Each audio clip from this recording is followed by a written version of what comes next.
sleep, I'm going to show you how we used to make hair ties by hand. The first thing you do is you take your yarn, any kind of yarn, and you're going to tie a simple, just one tie like this. Not a knot, just a tie.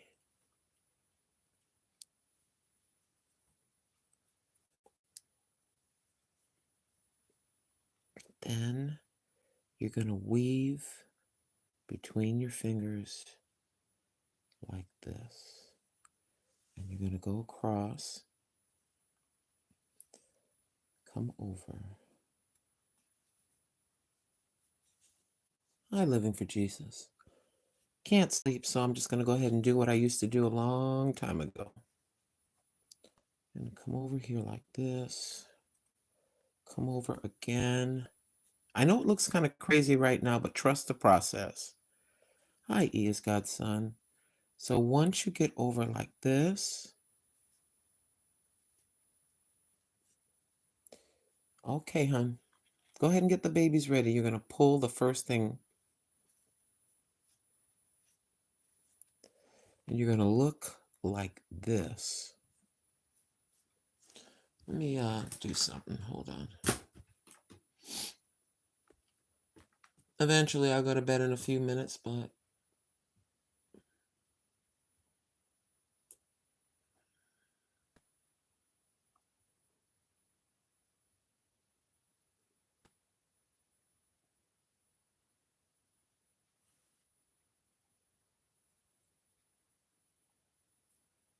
there's a bug flying around in here. I'm going to get up and get him in a minute.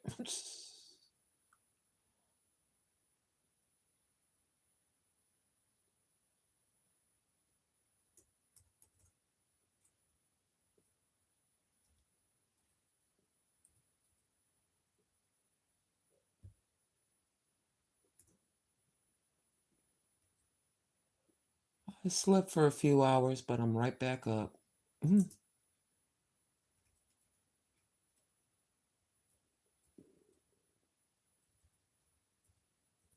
Oops.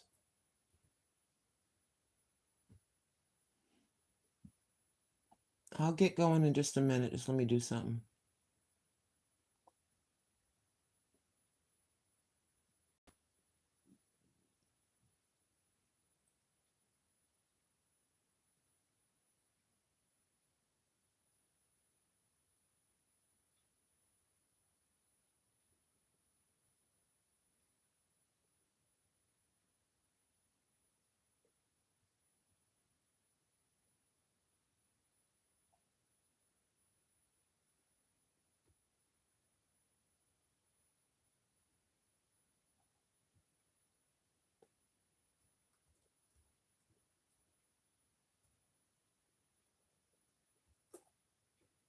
Oops.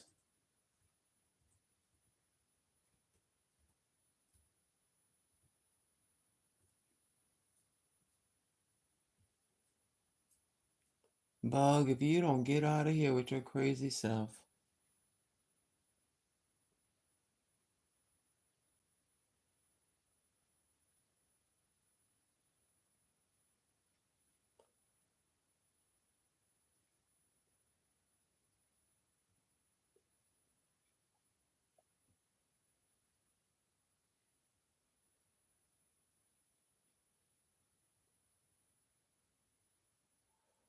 Okay, that'll do it. So like I said, you start with one knot. You weave through your fingers like this. Trust the process. And then you just go across. After this, I'm not going to talk, okay?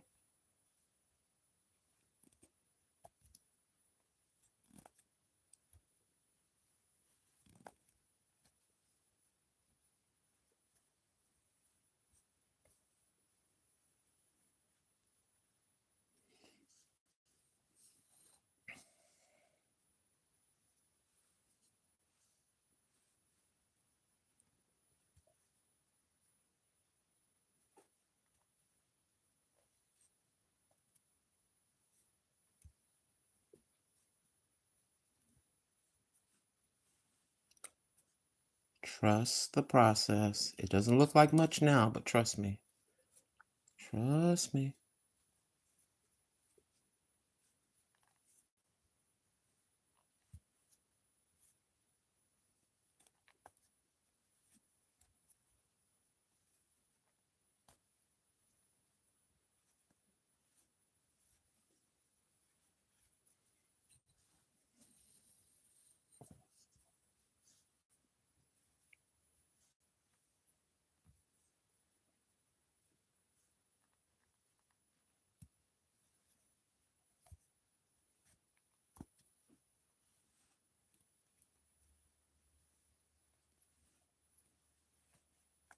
See how that's starting to get long? Oh, yes.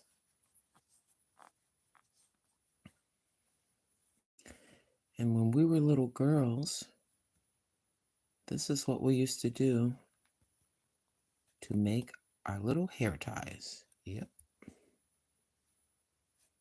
Welcome to 1969.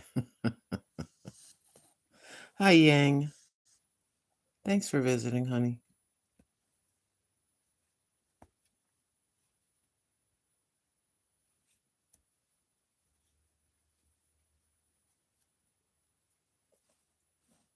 See that right there? See? Start to turn into something. Trust the process. Would have been better if I got a yarn that was maybe multicolored. I haven't done this. I haven't made hair ties in 55 years, but this is what we used to do back in the late 60s and early 70s. Yep.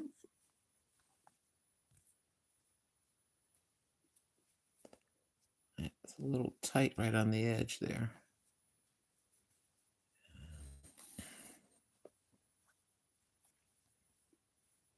Go across and pull them over.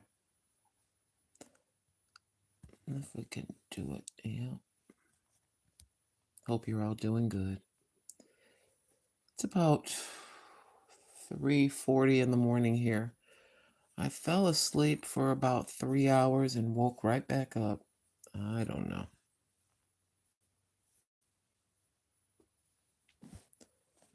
I would have been doing this anyway, so I thought I'd show you how I did this. But when I was a little girl back in the about 1968 or so, we used to make our own hair ties like this, you see? See that? And I probably could have used a different thread. I'm going to do this again if I can't sleep, and we're going to experiment with a double or a triple thread. It's very relaxing and very peaceful. Sorry, my yarn keeps getting caught under my stand, a phone stand. I don't remember where I learned how to do this. It may have been in summer camp. I don't know. But I'm surprised that after 60 years, I would remember. Yeah. You're all doing all right. I'm okay. My body clock is all screwed up. I'm never up this. Usually I'm falling asleep by now, but I fell asleep early. And I woke right back up. Hi, not for you. Yeah, it's kind of weird. It's kind of a weird. I don't know what this is, not for you. I have no idea. So I got my yarn right here.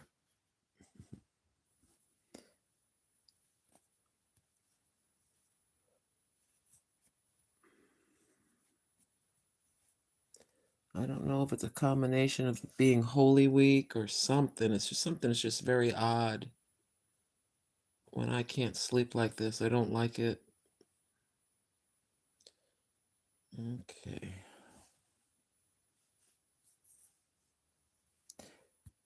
Just like that. Now watch this. So I did all that, right? This is where I started. This is where we're going. And you make it, and you can make it as long or as short as you want. And we would cut them, tie them in knots at the end. and put them in our hair. Now watch this. You ready? See this? Just as easy as you put them together. Yep. That's how easy they come apart if you don't tie them at the very end. I'll start again. I'll start again and I'll show you how I began. But the first thing, this thing is kind of,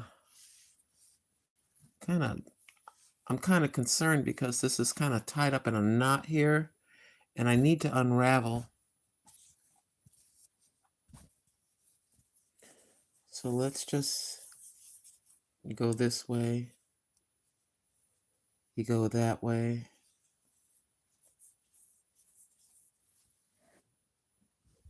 And then turn and go in a circle and turn. I'm going to get back to the weaving in a second, but I need to unravel this yarn. I'm only going to be on for a few more minutes, I think.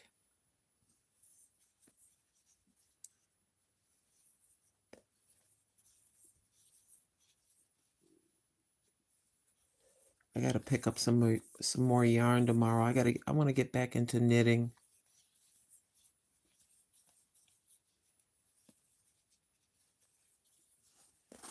Problem is it's tied in a knot on the other end. Hold on.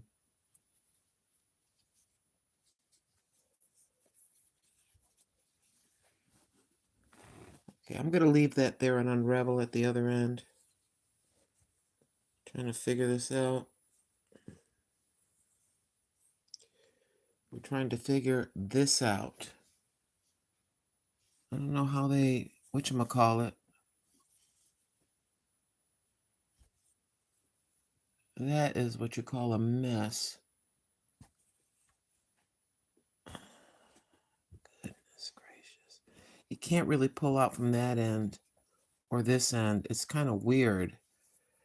This is what you get from the Dollar Tree, y'all.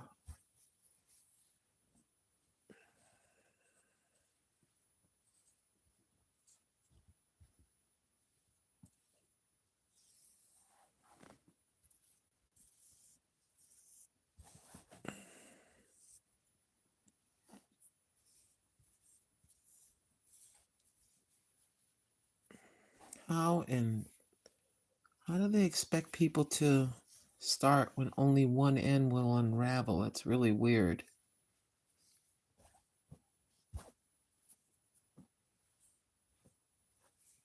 It doesn't even make any sense. And I don't want to cut it.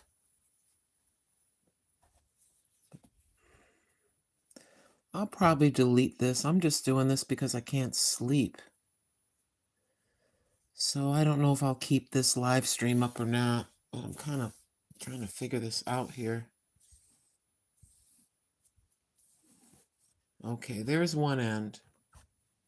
And this is what I got. This is a hot mess.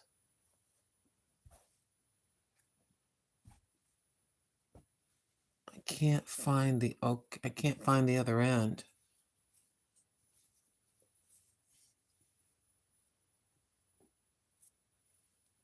Hope you're all doing well. It is almost 4 o'clock in the morning here. I should be asleep.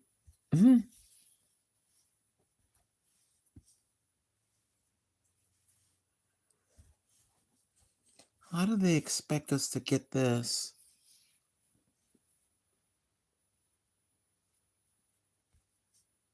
There's no end to it.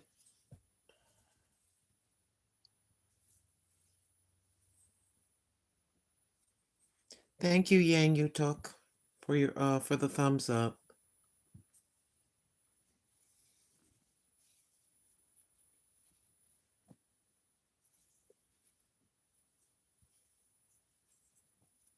I'm just not understanding the thought behind this, why it's so messed up like that. Doesn't make any sense to me. Hold on.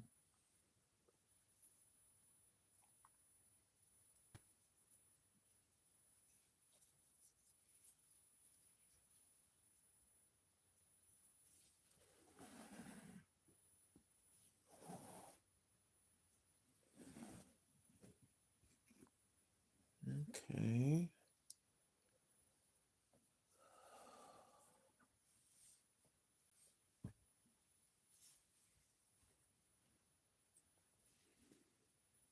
Trying to figure out where is the other end?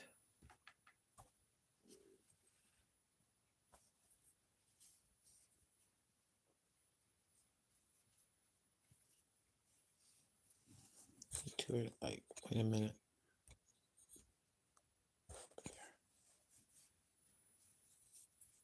Good Lord Jesus, this is terrible.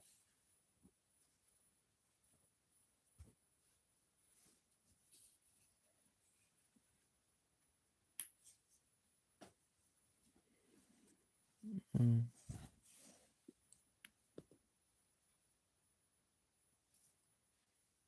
Okay, I see where I'm unraveling on this end, so I'm just going to keep pulling. Getting myself in all kinds of trouble here. Okay.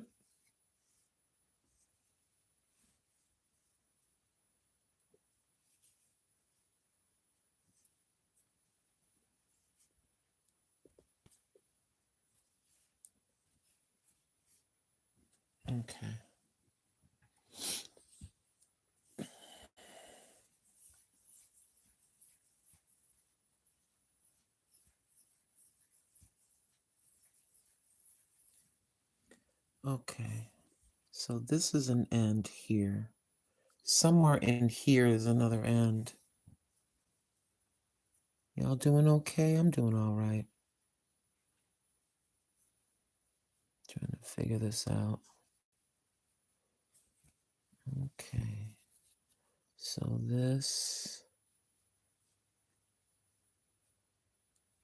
goes here. And then here. And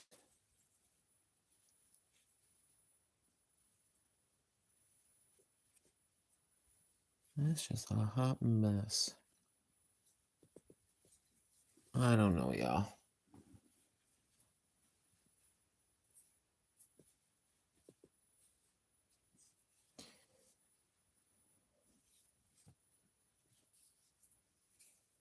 If I could get to the other end, then I can see.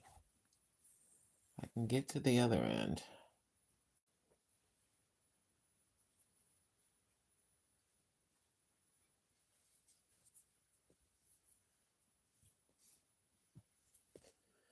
I'm thinking about cutting it, but I just hate to do that.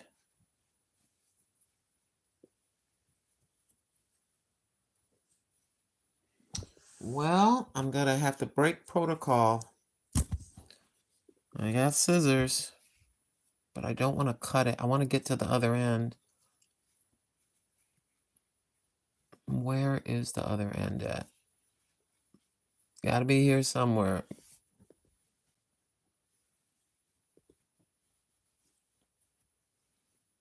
Not that further.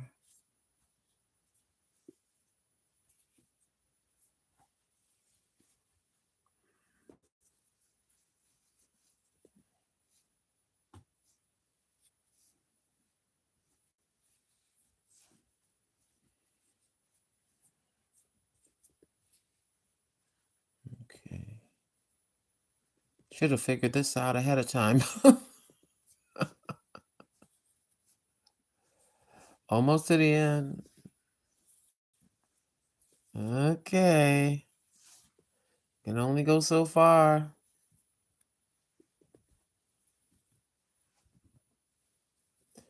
Yeah, it's got to be in here somewhere, right? Oh my goodness, this is terrible. Look at, look at this. Look at this.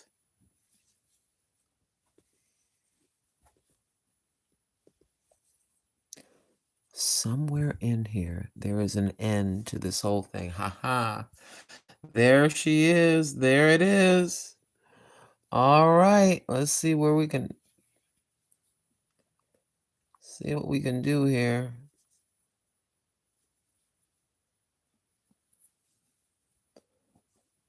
Okay, let's see.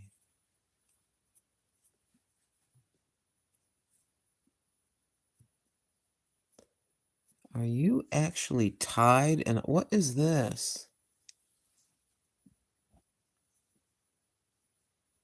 Yep, they tied it in like a knot or something. That was weird.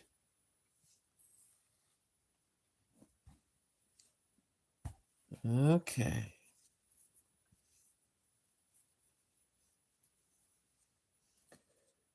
All right. What's going on right here? Here's the end. And let me see. Let's see how far we can get. It's just raveling around itself. So we're just going to pull. Oops. We're going to pull it that way. Okay. Throw that end over there. And go through here. And just kind of work our way through.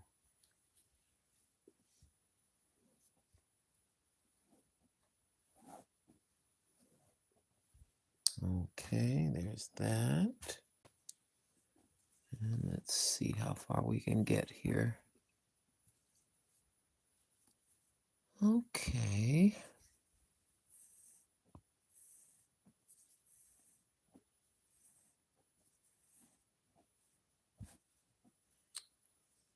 And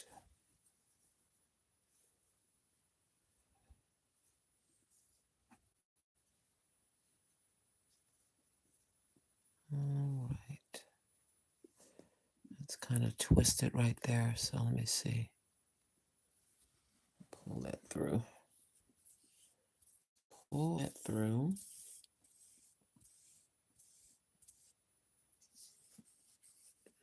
Okay, we got that long piece.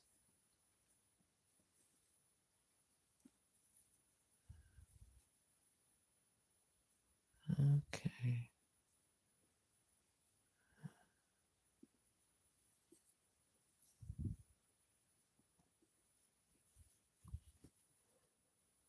My goodness, this is ridiculous.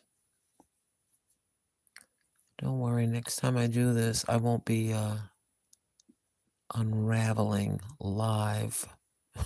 Because this is insane. How do you get like this? Goodness gracious, this is weird. Okay, where's the end? The end is right there. Okay, okay. Let's pull our way through right there. Okay. All right. It's not making much sense to me, but it is unraveling just slow.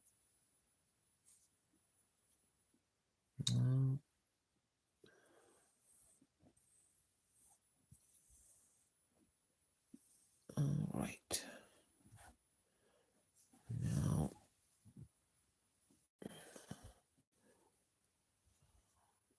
doesn't seem like I'm making progress, but I really am. It's just very tedious.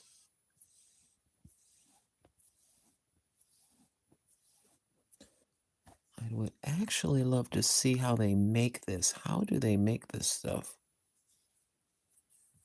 I think that would be interesting.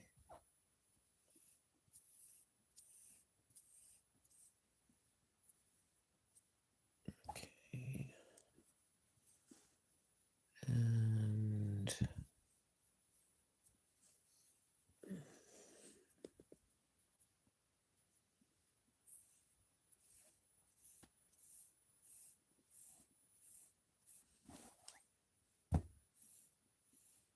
what are you doing? I'm unraveling yarn. First, I was kind of hand knitting hair ties, but when I tried to keep going, I noticed the yarn was getting tighter and tighter, which means it was tied in a big old knot. So I had to stop and then just sit here and unravel. So it's going to take some time. I'll keep going till I get sleepy. For some, it's the morning and they're having their coffee, getting ready for work. Others, like Living for Jesus, are getting her children ready for school. And I'm over here with my retired self unraveling yarn and talking. I do miss having a cup of coffee. I can't have caffeine anymore. That's just how it is. When you get older, your body changes. For some. Oh, look at that. That was a big step. I unraveled that. That was pretty easy. Okay. I wish it would do that again.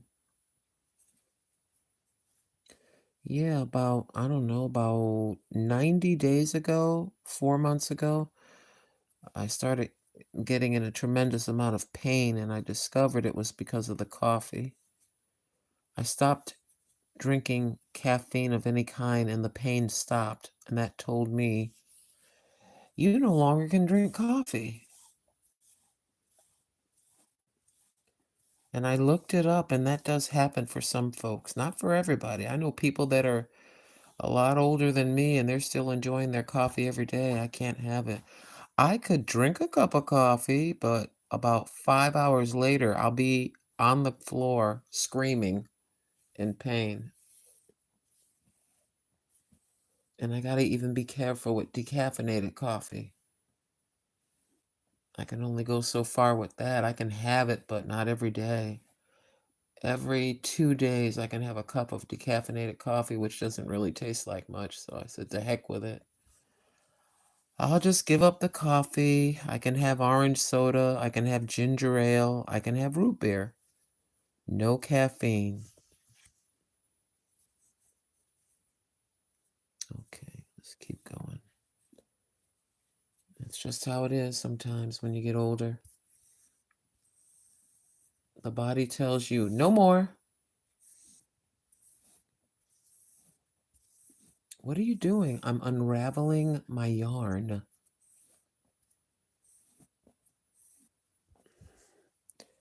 Okay. Trying to figure this out. Most likely I won't have, we'll see what happens. I don't know if I'm going to keep this live stream up as a video, but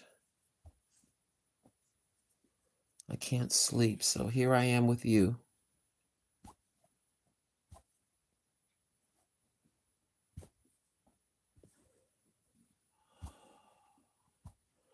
I do praise and thank God that He gave us another day. Isn't He wonderful? God is good all the time. Yes, He is.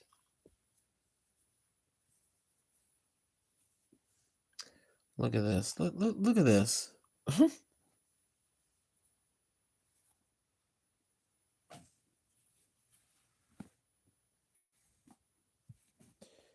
This is insane, but it's okay. Actually, it's kind of peaceful to me.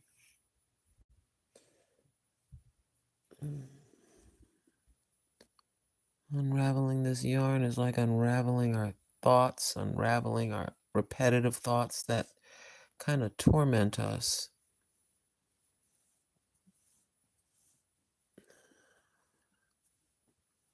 We have to figure out ways to clear and clean our minds. I think the reason for some of us not being able to sleep, subconsciously we're thinking about things. There's something bothering us. Once we figure out what that is, then we'll be able to sleep.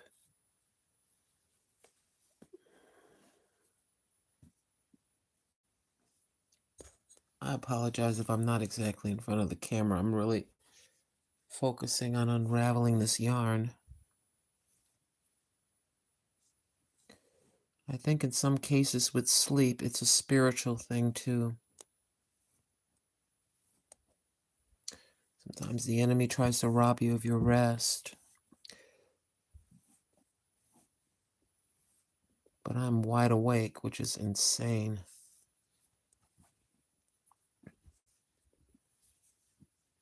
Kind of felt weird.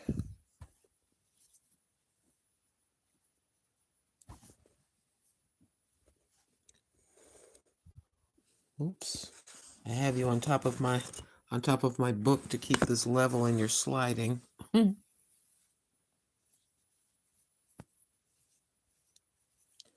I drink a lot of chai tea. Chai tea. Hello, World Tours. Chai tea. I'll have to give that a try. I mean, the tea that I have is all right, but there's I don't know, something about I've been trying to find the perfect replacement for coffee. I haven't found it yet. You see me drinking that orange soda. It doesn't hurt me at all, but it's not good for me, so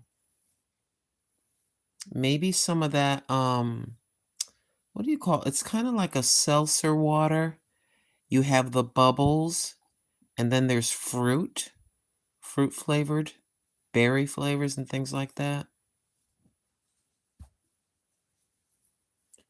Kind of weird how God is separating me from all the things I'm used to doing, you know?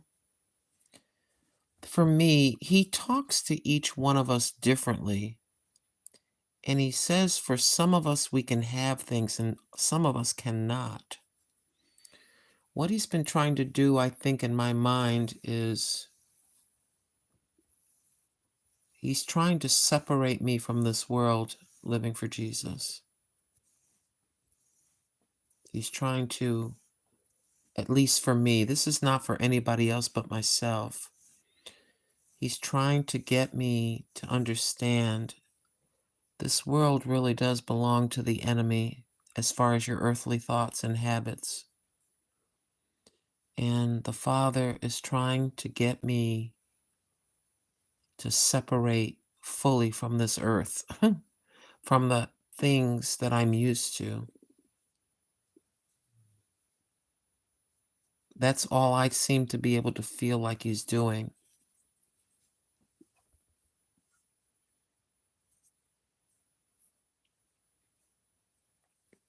Not that I am supposed to suffer and be sad, you can't do anything. But I can look at this. Look at this. This here. See that? See this? Excuse me.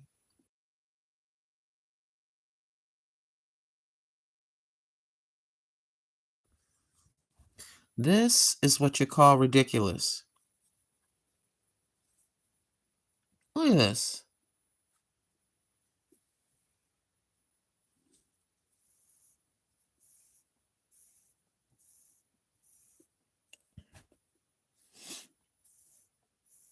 And I must admit, it can be sad for me sometimes dealing with that. I'm used to having my coffee, doing what I want to do.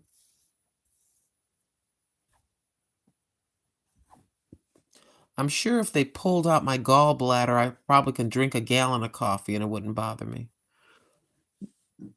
But I'm not going to have my gallbladder pulled out just so I can have coffee. That's stupid. So I just have to learn to drink other things. I'm going to try the chai tea though, living for Jesus. I'll try it.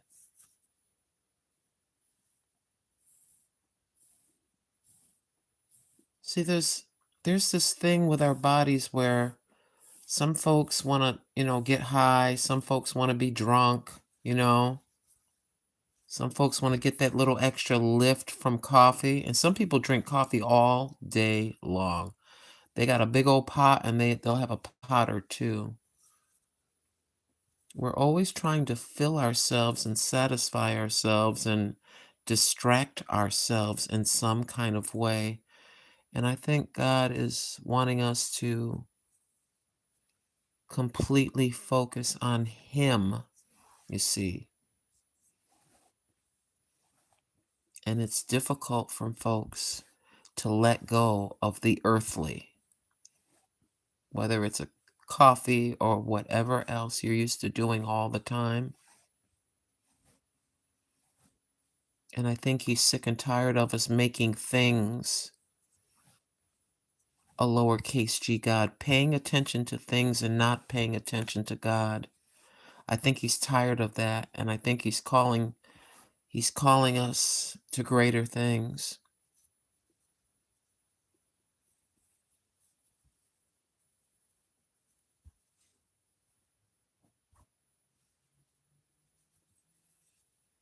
And it's very difficult for folks to let go. They don't want to do it. They don't.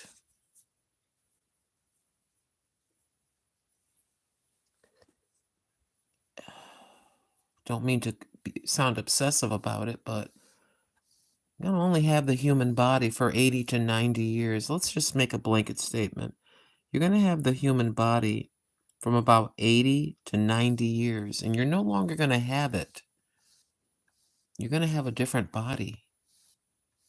And I think that's the point that God is making, at least with me. I'm not saying he's making that point with anybody else, but he's like, you just too attached to that thing and trying to fill it and satisfy it when I am the only one that can bring you complete peace. See, now that's just me. Like I said, that's just what I'm dealing with, you know? He's trying to get me to let go completely of everything.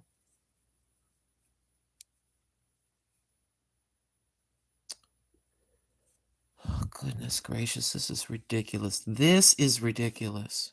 But I'll just keep going. Patience, patience, old lady. Patience, grandma, patience.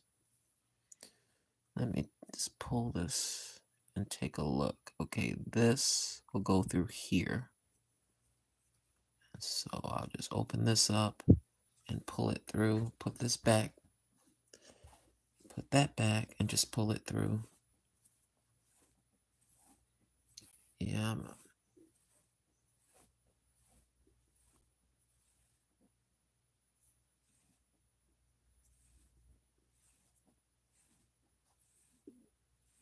chai tea. I've got to try that chai tea. Probably go back to bed and fall asleep until the afternoon. Don't know if I'll be able to do my walk. If I still have an hour's worth of daylight, even if it's late, I will walk.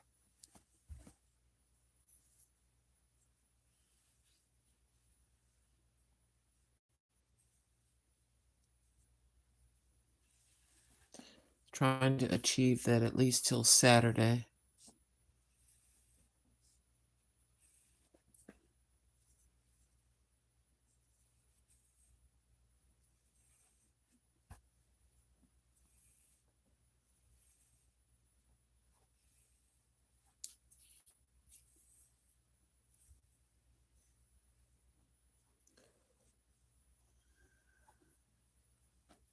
This is making me want to try crocheting again.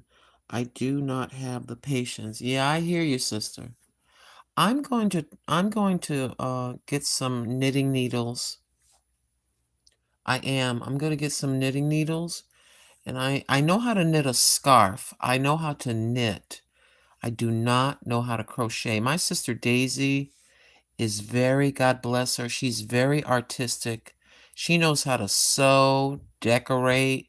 She knows about antiques. I do not.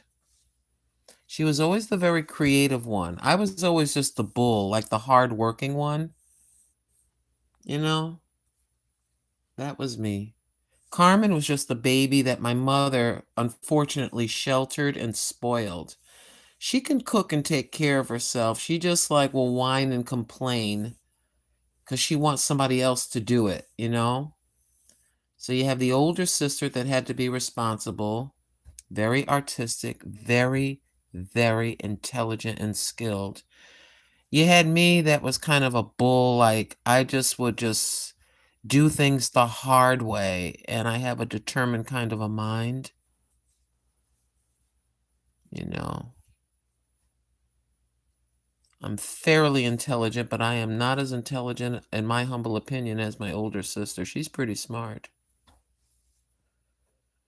It takes me a little longer to learn how to do things. Some things I pick up on very easily.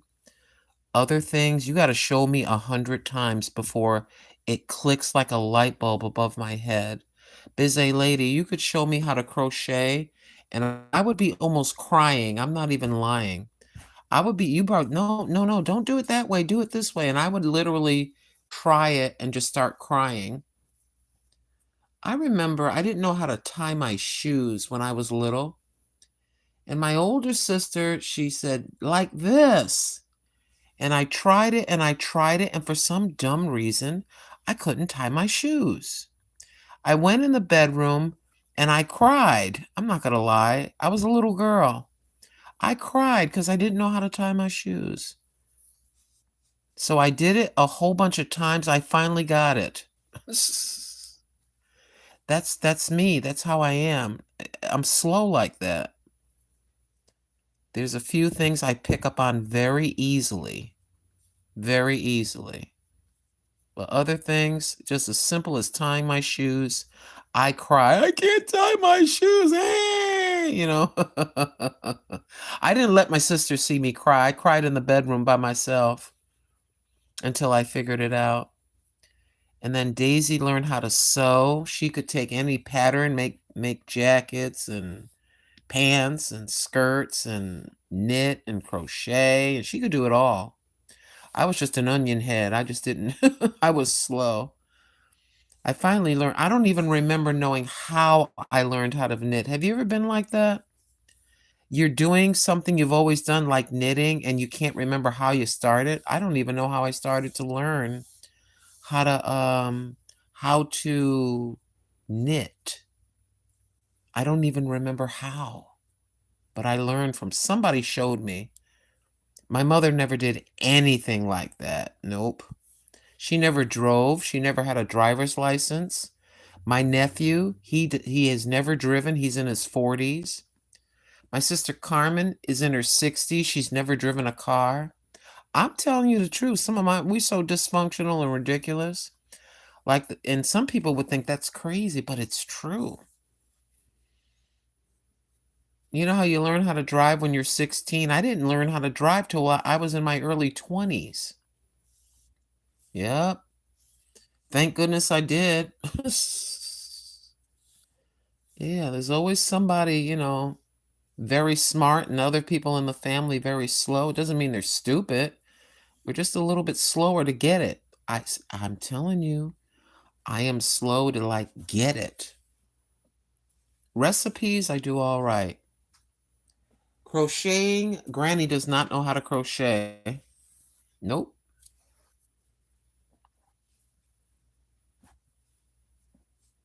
That's why Sister Awilda is amazing. You saw all those hats she made for me? She is amazing. I don't know how she does it. Deborah Catchett by Faith and Catherine with Friends. Oh my goodness. You ought to see that sister crochet. She does it so fast. She's done it while she was live. She makes baby coats. She makes these little booties that look like for babies that look like sneakers. Absolutely amazing. Me, all I can do is knit a scarf. I can knit a rectangle. Isn't that crazy? But God gives to every one of us a talent. Yes, He does. For me, I'm a little slow. Now, where is the end of this?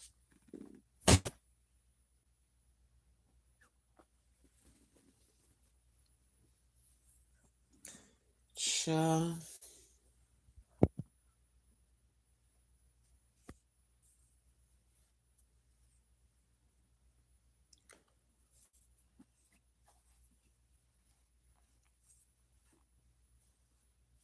Okay, there we go.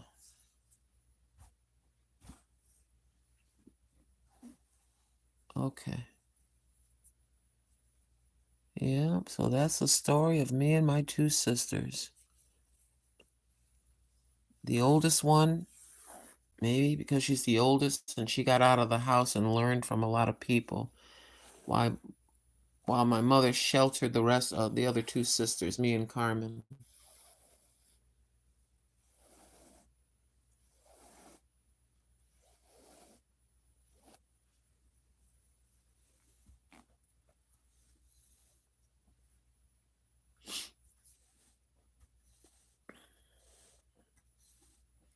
My older brother is autistic. He's got the mind of a child, like an 8 or 9-year-old, I would say.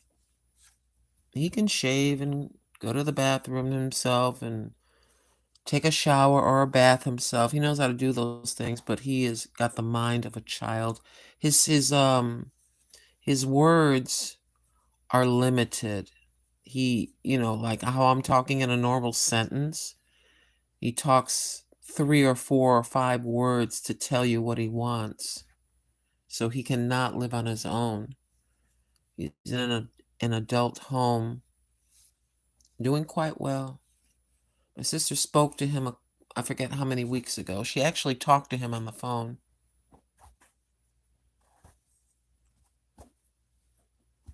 And that is the story of my crazy family. The older sister got her house and retired. She'll be 70 years old. The younger sister is on Social Security disability. And I'm on regular Social Security, which I earned by working very, very hard.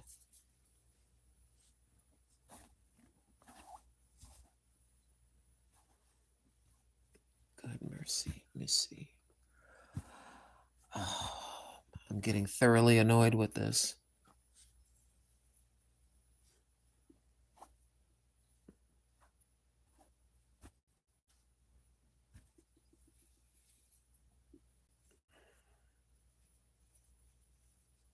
I'm kind of nervous. I don't want to turn this other end into a whole nother group of knots or snarls or tangles.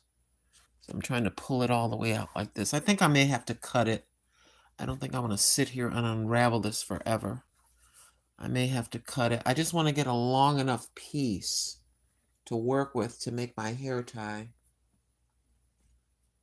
So I'm going to cheat.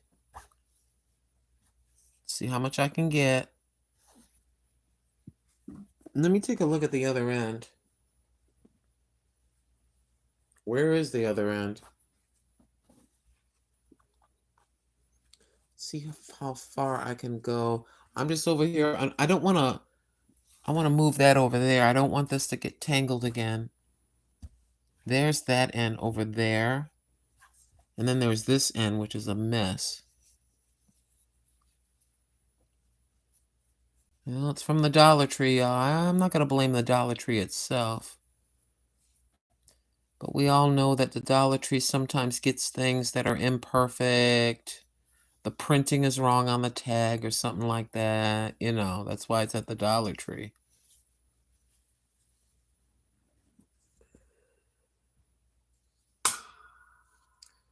See, I have the other end right here, and then there's that end over there, but this is in the middle, this here. So,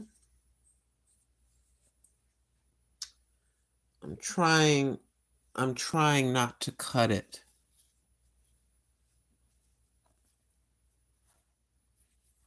I'm trying, y'all.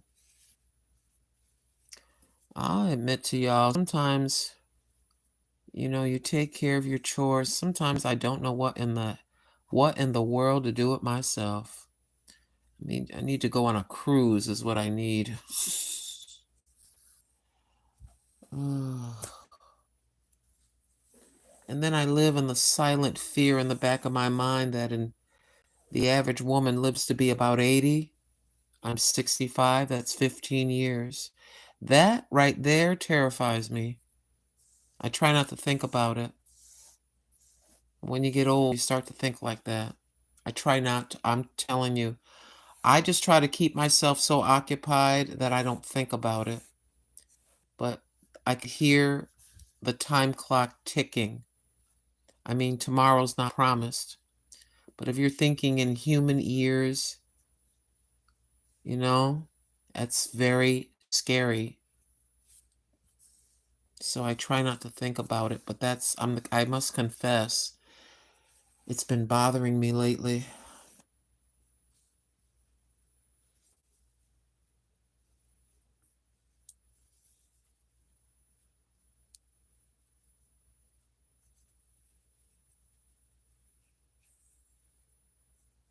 And then somebody 80 will look at me and probably tell me to shut up. I'm 80 already. Shut up. You you might have 15 or 20 years or more. I'm already 80. That's why I wonder. Remember how I talked about that billionaire that's 94? I wonder if he thinks about that, you know? What is a person when they're in their 80s? Maybe they're just grateful to make it to wake up. You know how I'm grateful? I say, "Oh, I'm so grateful God woke me up again." You must be extra, extra grateful if you're like 73, 82, you know? Hi, new Terrence Gardening and Vlog. I'm sending you some chai. Oh, you don't have to send me any tea. You need to save your money, sis. Just a second.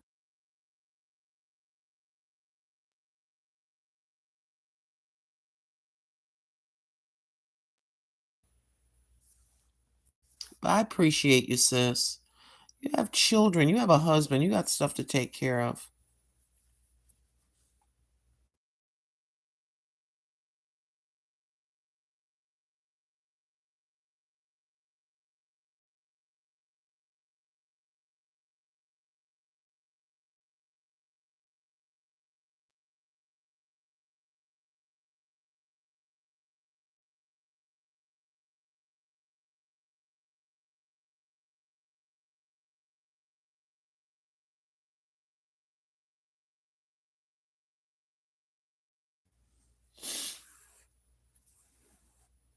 See, we got the one end is untangled over there. The other side is untangled over here. And this ball of mess is in the middle.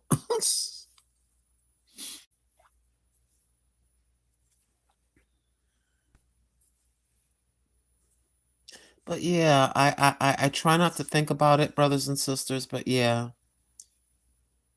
I'm gonna sound really stupid right now, but I can hardly believe that I'm 65. The mind stays young. If you don't lose your mind, the mind stays young, and the mind is horrified as it looks in the mirror. Or when you take off your clothes and look in the mirror, you are horrified because the mind feels exactly the same, you know? I took care of a 92-year-old, says S. Anne Marie Moraes. She took French classes and always had engagements to go to dinner with friends. That is wonderful. That is wonderful. And that's the thing, in my humble opinion, Anne, I agree that we should just keep going. Just keep going as if you got 100 years left. You got to keep that attitude because I'm just giving my humble opinion. You'll lose your mind if you think about dying. Okay? Can we just be straight up about it and just say it? You will lose your mind if you're an old lady like me and you straight up just start thinking, imagining people crying at your funeral, you know, all these other stupid things that I think about every once in a while. You will lose your mind. So, the best thing, in my humble opinion, get up and just get moving. I get up, I get on the air, we go take a walk, we eat, you know what I mean? If you don't do that, you're going to lose it. They're going to have me locked up with that special jacket that buttons in the back if I think too much about my casket, you know? And that's what happens. That's what happens. Every once in a while, I envision myself laying in the casket and fake friends just there to see what I look like dead, you know? Yeah, well, let's just go. I could give two damns about her, but I'd like to see what she looks like in that casket. You know, if I must talk like one of the Golden Girls right now. Yeah, I wonder what she's gonna look like I wonder how she's dressed.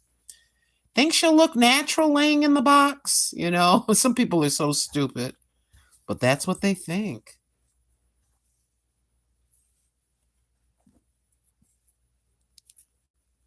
Isn't that crazy? Sometimes I gotta laugh about it. I told my son, if you're gonna cry, go ahead and cry a little bit, but keep going because I'm not really there, you know? Just keep living, son. Just keep living. I've been telling him for years, take care of your body. Take care. Drink a lot of, take care. If you're young listening to me, take care of yourself. Drink the, I know it sounds kind of lame. Drink that water. Squeeze lemon juice into it. I am telling you right now, everything you do in that young body that you have right now, well, you'll pay the price if you do negative things to your body when you're old.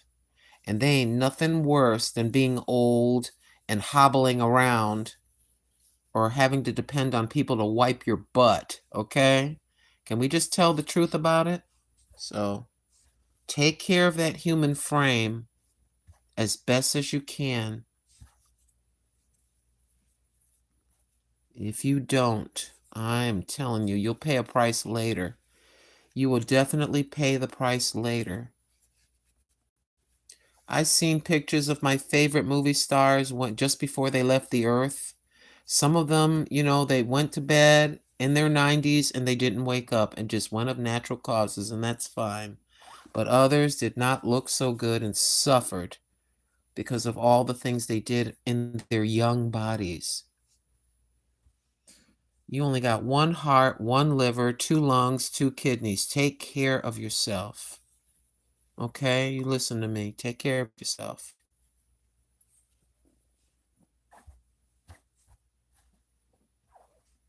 And take sea moss for the health. That's right.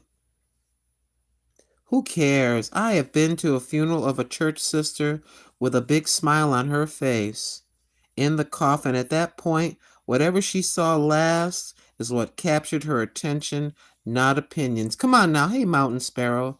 Yes, Sister Ann, exactly. Do you, boo boo? Everybody live your life the way you care, the way you care, the way you can, the best way you can. So I'm just like, look, I'm just taking it a moment at a time because that's all you can live.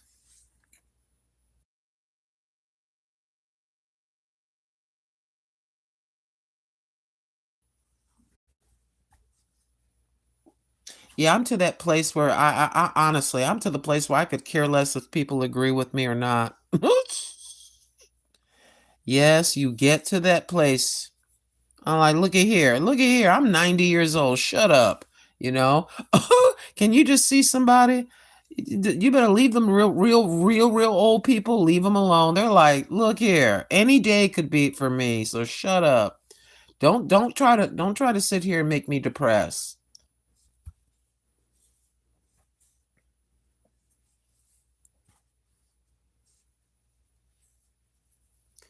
I just think occupy your time in a positive manner. Occupy your time in a positive manner.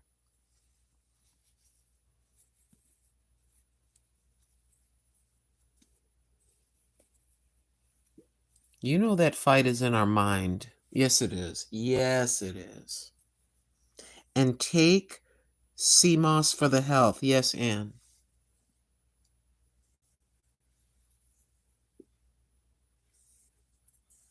Yeah, I hear there's different types of CMOS. You have to have the right kind. What's the best kind? Anything specific on Amazon or any name of a CMOS that we should know? Because I don't know anything about it. I just know that Sebi, Dr. Sebi, Sebi, I know you know who he is. I believe he talked about CMOS. And then he talked about only eating vegetables and fruits that are natural. I know that he talked about that. There's some of his there are some videos of him talking about some of the things to eat. I think they unalived that guy. He allegedly had the cure for AIDS. Allegedly, somebody went with him that had AIDS and was cured. I say allegedly because I wasn't there. And I think they even arrested him at one point on some stupid charge. You know that big pharma does not want you to figure out ways naturally to take care of yourself. They want you to take their medications. And the medications are to treat the symptoms, to keep you all wrapped up into medications. Purple or white sea moss. You can search for videos. Thank you, Anne. Thank you so much. Purple or white sea moss. I definitely will look that up. Because I heard somebody talking on a video and they said, make sure you get the right one. I'm like, what? There's more than one?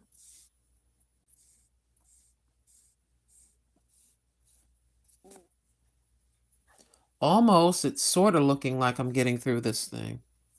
We're just having a little conversation, y'all. I don't even know if I'll keep this live stream up. I may not. We'll just see what it looks like in the analytics. Just pulling this through and pulling it through and pulling it through to get to the end and seeing if we can get this bad boy unraveled. That end is just too long to keep pulling and pulling and pulling.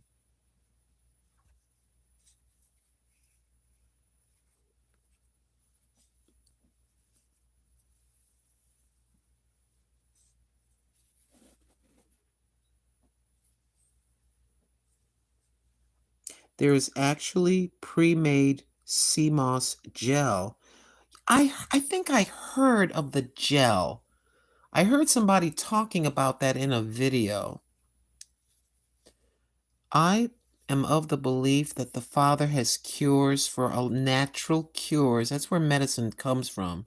I think that the King of the universe has natural cures for everything, including arthritis and things like that. That's just my opinion.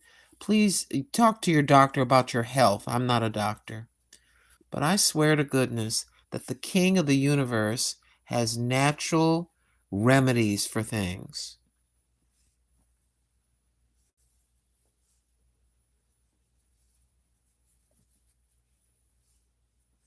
And it's up to us, it's up to you to do your own individual research about these things. But I don't know. I just think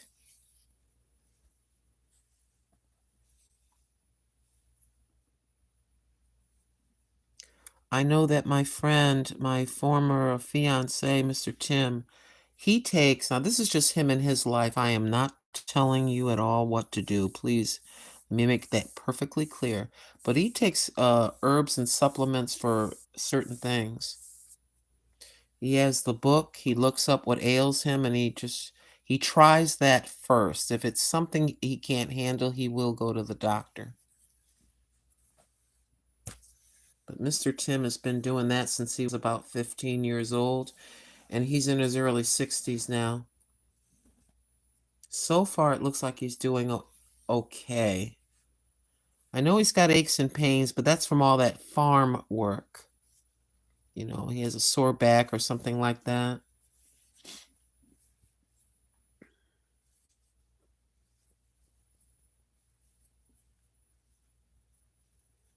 There's actually, okay, I read that already. Pre-made sea moss gel.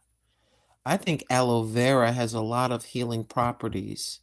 Aloe vera, you know how people take it out of the plant and for sunburns and stuff like that? Black castor oil, sea moss. There's a lot of stuff that we can use, but you have to be very careful and do your own research.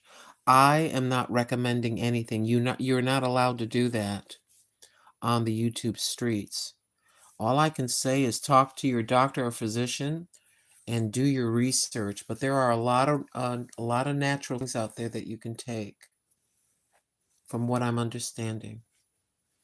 Yeah, they call that. You have to be careful. That's why when I'm walking, I make sure to say to folks, talk to your doctor before before walking like I do, making sure that you're in good enough shape to do that. Because that's a big deal with YouTube, and I understand they don't want to get sued. Somebody told me to take this and I got really sick. I'm suing you. I get it. That's why you have to have disclaimers and be careful for what you say. You can say, I tried this and it worked for me, but talk to your doctor. You can do that. But you're not allowed to. They call that misinformation. Even if it does work, you have to make sure to say, talk to your doctor, talk to your doctor. And I understand that completely. So I just say that.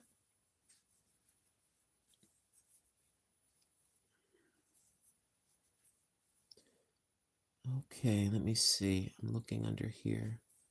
I appreciate y'all hanging with me. I had no idea I would do this. Originally, I was just going to go do my hand knitting and then this is a hot mess. So I said, well, I'm just going to have a conversation, unravel this, and if I'm not sleepy by the time this is done, go back to the hand knitting of my hair ties. Isn't it amazing some of the things you remember from childhood? How do you remember how to do certain set things? I learned a lot of little things in camp. Remember the popsicle sticks? We used to make jewelry boxes out of popsicle sticks, keychains out of this plastic stringy stuff. We used to make our own keychains and things. Some of that does not escape you. And then the old pot holders when I used to go to summer camp as a child. And you just still remember it. You remember how to do these things. It doesn't escape you. It's there.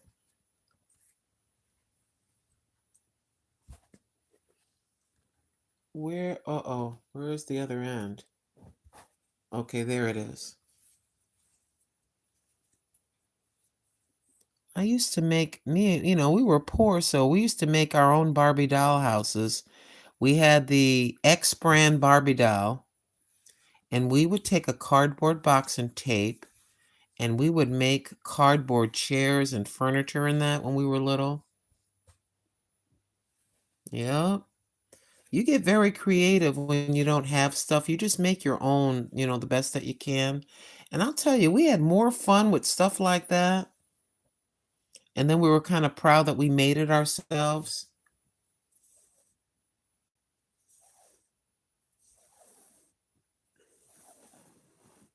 I remember knitting dresses for my Barbie doll. Yep.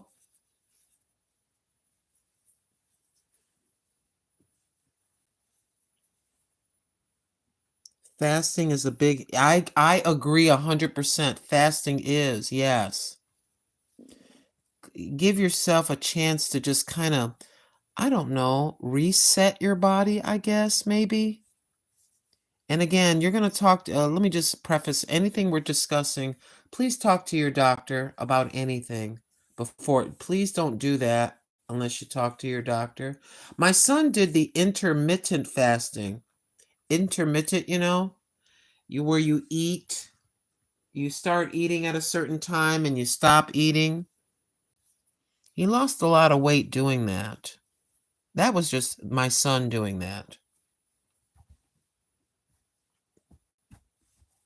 Intermittent fasting is what he did. He said, yeah, I eat from this time to this time and then I stop. I forget what time at night he just would stop eating and then pick it back up the next day at 10 or 11 a.m., something like that.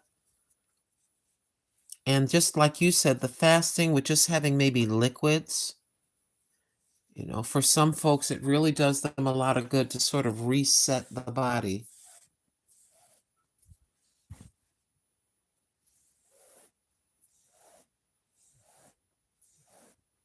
I know one thing. After I started walking and trying, I'm not perfect at it. You see me eating junk sometime. I know I felt a lot better mentally, like less depressed. It's kind of like you give yourself a goal and then you start to achieve it and you get out of the house, out of the same old rut. Just get your hiney out of the house and down the street walking. Mentally, you just feel a lot better, than just sitting there. You can't just sit there. What are you going to sit there and wait to leave the world? No. You don't have to spend a lot of money or any money to get yourself in some kind of shape. Fasting, drinking plenty of water, plenty of liquids, fruit juices, like, like Marie said, sea moss. And I've always said on this channel, and I will continue to, you're gonna talk to your doctor before changing your diet or starting up any exercise regimen. Talk to your doctor, please. This right here.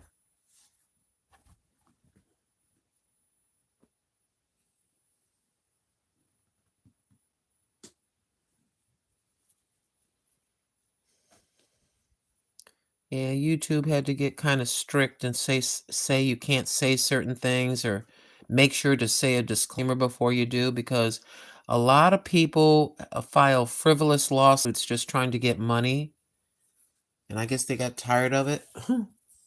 Oh, people will try to sue people over ridiculous, crazy things now, so it gets very expensive trying to defend yourself. So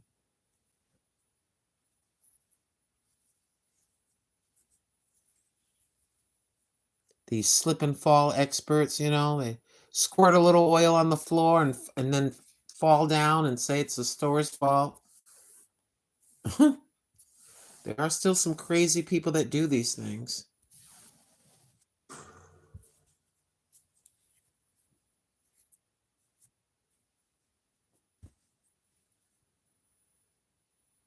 Living for Jesus.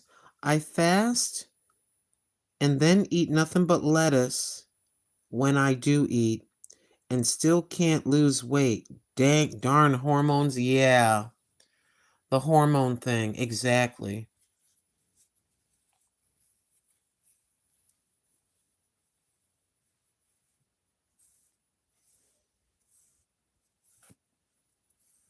Pick a time when you're going to start eating. Okay, I'm going to have my first meal at this time. You let your first meal be something liquid, like tea or something. Then you go and you have your heaviest meal earlier in the day and your lighter meal in the early evening. And you pick a time in the evening when you say, okay, it's 9:30 p.m. That's it. I'm not going to have anything to eat. I can have tea, a cup of coffee, water, lemon water, whatever. Then you're going to quote unquote break that fast the next day at 11 a.m. or something. And about 3 or 4 days a week, pick some kind of activity. Walking. You can even you can do exercises sitting in a chair. Get one of those little bike things that just for your legs and move like that. A walk. According to what I was looking at, it said that a pound is 3,500 calories. 3,500 calories. I lose weight, but I lose weight slow. Like you said, living for Jesus, hormones.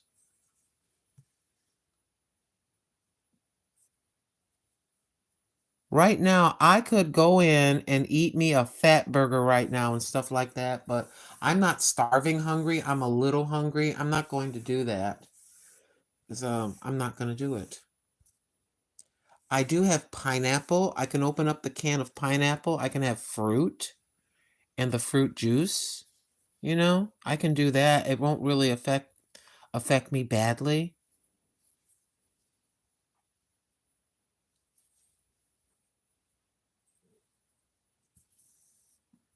And I have cottage cheese. I've eaten cottage cheese at 2 o'clock in the morning with some fruit, and it did not affect my weight. But I just didn't eat like 3 cups. I had like a half a cup, and then I don't know, about a half a cup of vegetables, a half a cup of fruit with it. I've done things like that. I'm like, I am so freaking hungry. I gotta eat something. I literally won't be able to sleep unless I eat something.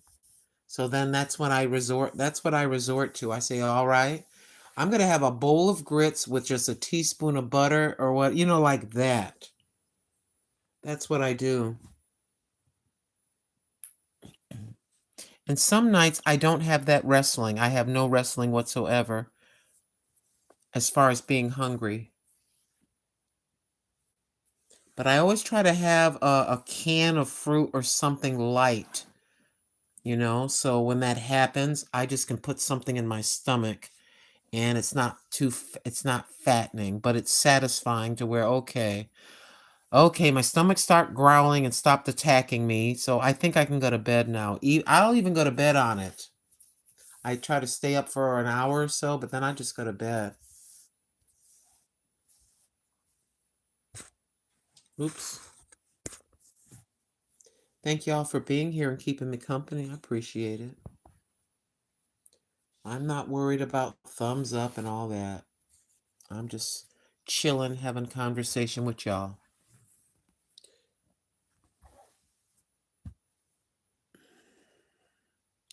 But yeah, and the thing of it is, if I have like mangoes, like a canned mango or fresh mangoes, something really sweet, it's very satisfying to me in my mind.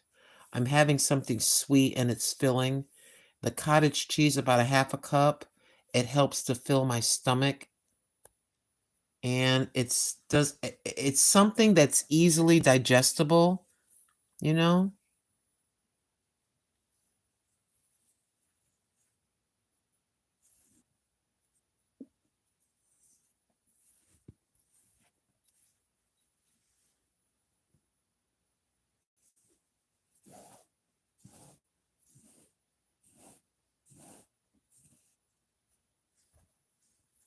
I won't eat until afternoon, and then it'll be a salad. Yeah. But sometimes, yeah, everybody's body is different. For me, it's like I oh, I just get so sick and tired of living for Jesus. I get sick and tired of thinking about all of this, to tell you the truth. I'm like, oh, brother. I know I can't have that. I know it's too late. I gotta do this. I know. And then I regret it if I don't do what I feel I should do for myself and I can't fit my clothes, then I get depressed. So, goodness. It's not that deep, you know? Ain't nobody looking at me but ain't nobody looking at me get dressed but God and me. That's it. And the cat, and she don't care.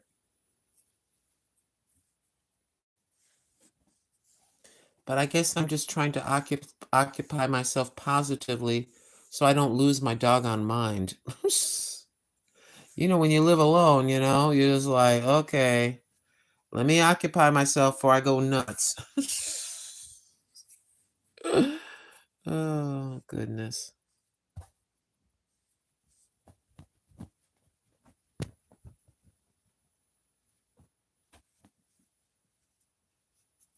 Goodness gracious. Well, I think it's time that I cut this thing. Really I'm just really, ugh. I don't like giving up. I hate giving up. So let's just try it for a little longer.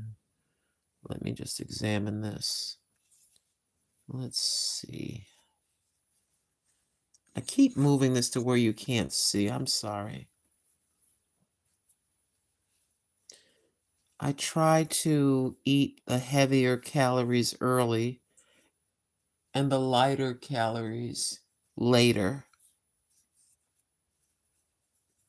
If I know, okay, this is my cheat day, I want to go get me some Popeyes or whatever like that. I try to do that early. Early for me is like, I don't know, about 6 o'clock.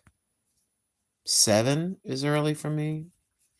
Cause you see how I'm up now, I'm gonna sleep till the afternoon.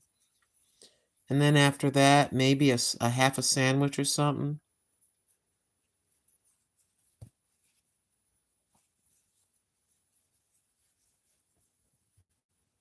All right. Oh, look at this. Look at this. Yeah, there's my foot with my sock. Look at that. Look at that.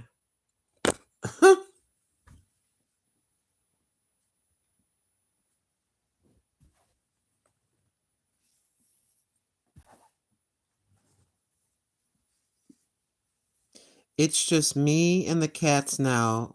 Yep. Let freedom reign.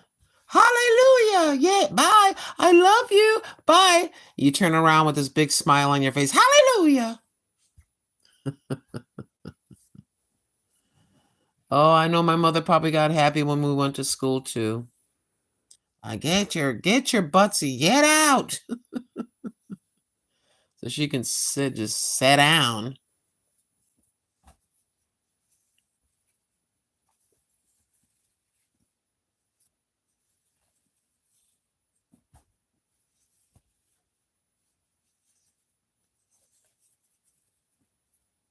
Oh, but we love them. Our kids drive us crazy, but we love them.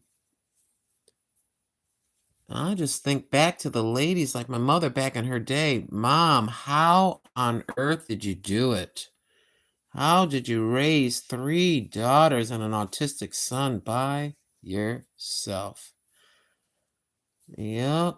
At one point, she did. She had a nervous breakdown, and she had to go away for a couple of weeks.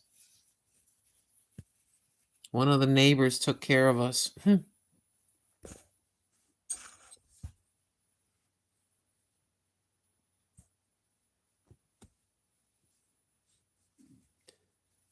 Oh my gosh. All Gilbert had to do was just be a faithful husband. That's all that man had to do. Just be faithful. Stop being a man whore. Be faithful. What is wrong with you? You need to put a block of ice in your underpants, mister. Just could not get enough of running around like a nut.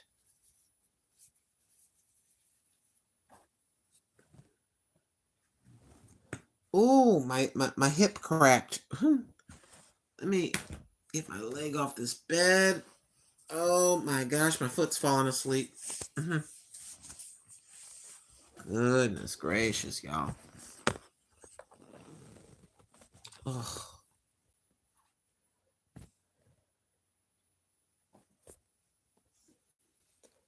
Shatika. Yarn barf. Shatika. Thank you for visiting, sweetheart. Yarn barf. Oh, you don't like this, Shatika? You don't like this?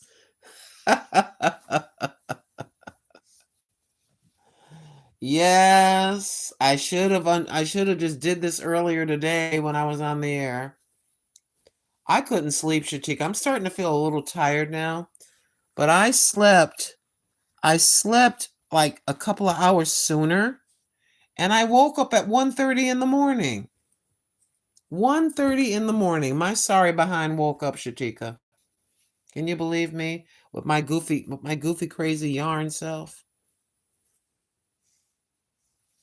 Thank you, Dollar Tree, because you only had one end. Dollar Tree had one end sticking out, and then there was no other end. I started to pull it out, and then it got stuck, and then it was like this. Thank you, Dollar Tree, or whoever gave this stuff to Dollar Tree. Thank you. Thank you. Thank you very much. Thank you very much. Thank you.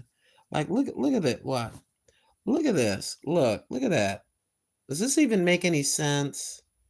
Look at this.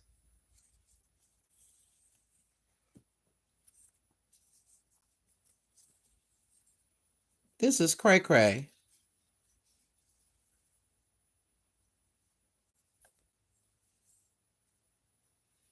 It kind of goes like this, and then you want to kind of untwist it, and you think you're making progress. So let me untwist. And then this sort of connects to that. I'm like, what is this? How did this happen? What did you people do?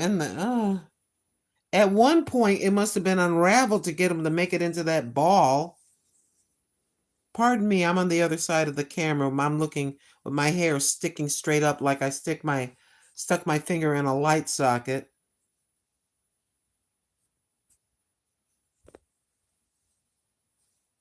I would love a yarn wrap Really?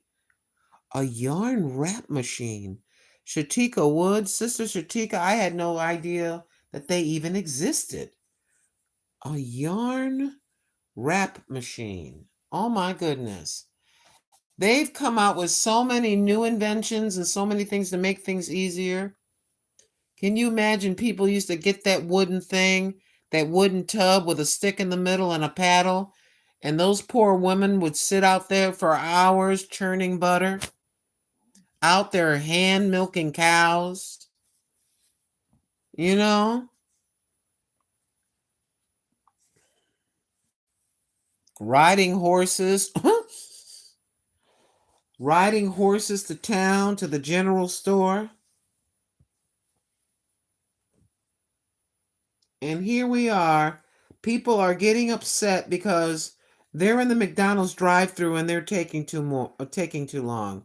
But they're sitting on their butts getting their food. They're getting your fat in a bag, and you're complaining. And somebody in the 1800s is looking into the future and looking at us and saying, "Shut up, you spoiled ass." You know? Can you imagine women from the 1800s looking at us complaining? And they're like, "I have 12 kids. What are you talking about? We didn't have any birth control. I have 15 children." And that's no joke. I'm not a, that's no joke. And we're over here complaining. Why don't you hurry up with my sub? Where's my McChicken? I would love. They ought to do a movie like that. You know it. They ought to do a movie like that. Have somebody from the past, like make them trade houses or something. Do a story like a movie like that, like Trading Places, but for women. And then have somebody from modern times go back to her and her farmhouse and her 15 children, right? And then take the woman with the 15 children and let her come to like the 2000s. That would be a funny movie. Yep, Shatika. They did things by hand, homemade. End of the day was tiring. Rest and bed until 5 a.m. the next morning exactly. And start all over again. And sometimes the kids would help feed the animals before school. And then after school and after supper, they'd be out there with daddy doing stuff. Come on out of here, son. Cleaning the boo-boo out of the barn and everything else. We are so spoiled, and that's why I say, Lord, forgive me, Lord. I be complaining about something and I catch myself. I catch myself and say, Lord, I'm sorry. I'm sorry. I got nothing to complain about. Nah, just go way back in the Bible days when they had like wooden bowls, like a wooden bowl, to eat out of a bowl made out of wood. Itchy, scratchy stuff before cotton and all these other materials became available. Walking around in that heavy canvas robe and hair wraps and stuff. And we can go to Temu and order something, and it'll be already made and come to our door. I can go get in a vehicle, not walk, but get in a vehicle, drive over, and pick up some fried chicken.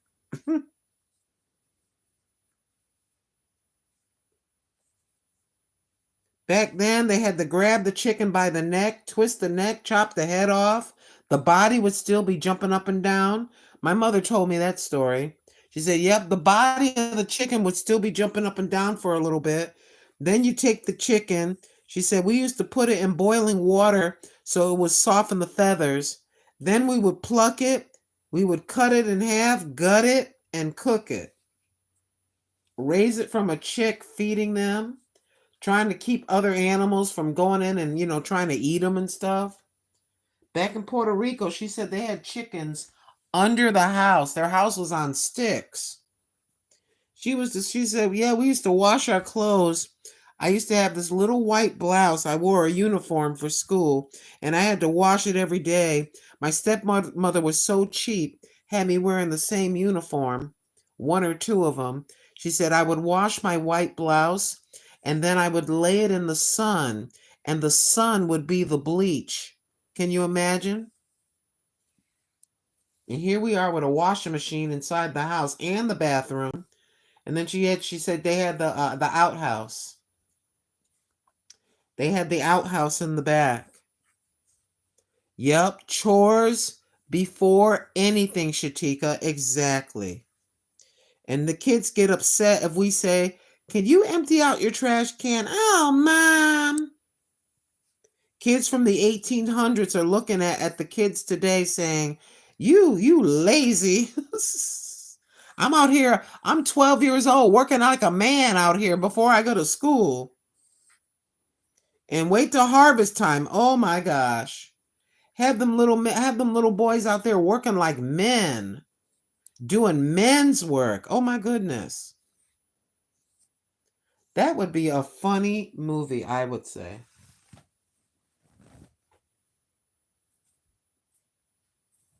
Do a split screen. Do a split screen of the olden days and now. Y'all ever seen them videos where they ask kids in the 2000s, they ask kids now, they put a rotary phone in front of a kid and they say, "Okay, show me how to make this is the phone I had as a teenager. Show me how you think, how to make a phone call." And some of the kids couldn't figure out a rotary phone. Those that grew up 1920s, the Great Depression, rations, yup. There's this one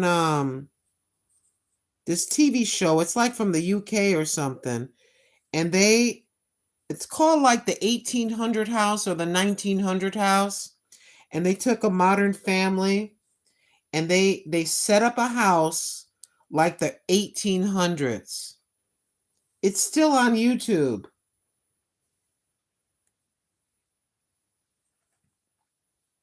How you keep him from and living for Jesus. How you keep him from jumping around and she butcher them upside down and you slit the throat, let the blood drain out and they won't jump around. Yeah, well that's just what she told me, a living for Jesus. She said she remembers seeing a headless I don't mean to laugh, but she remembers seeing the headless chicken jumping around the yard until it finally just laid down. They were in Puerto Rico. Maybe they just didn't know any better, but that's how my mother described it to me. I said, "What?" She said, "Yeah." She says, "We used to have chickens." She said, "I used to have to hand wash all these clothes, my stepmother's clothes and everything. Hand wash, hand wash. Yeah, you were the washer." Man, she left that horrible situation at 17 and never looked back. It was terrible. She described some of the crap she went through.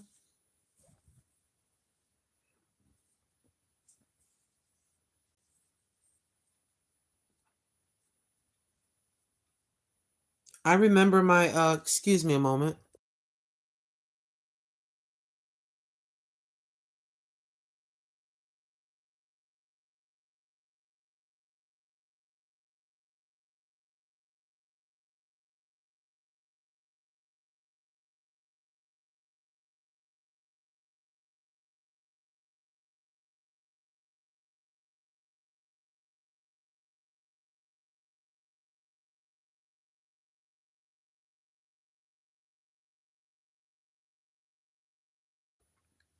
Yeah, I would have been in jail because I would have got a butcher knife at the man that did the stuff that man did to my mother when she was from a child till about 16 years old.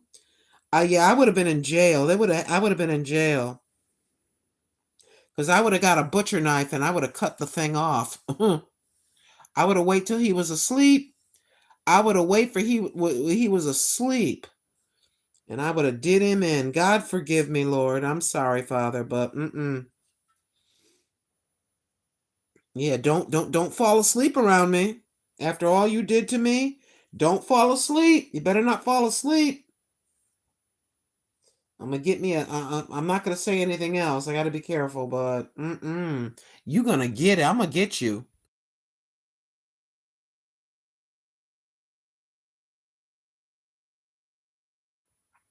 Yep.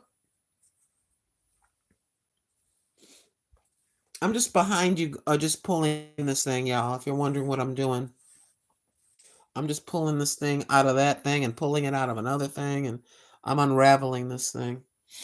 But yeah,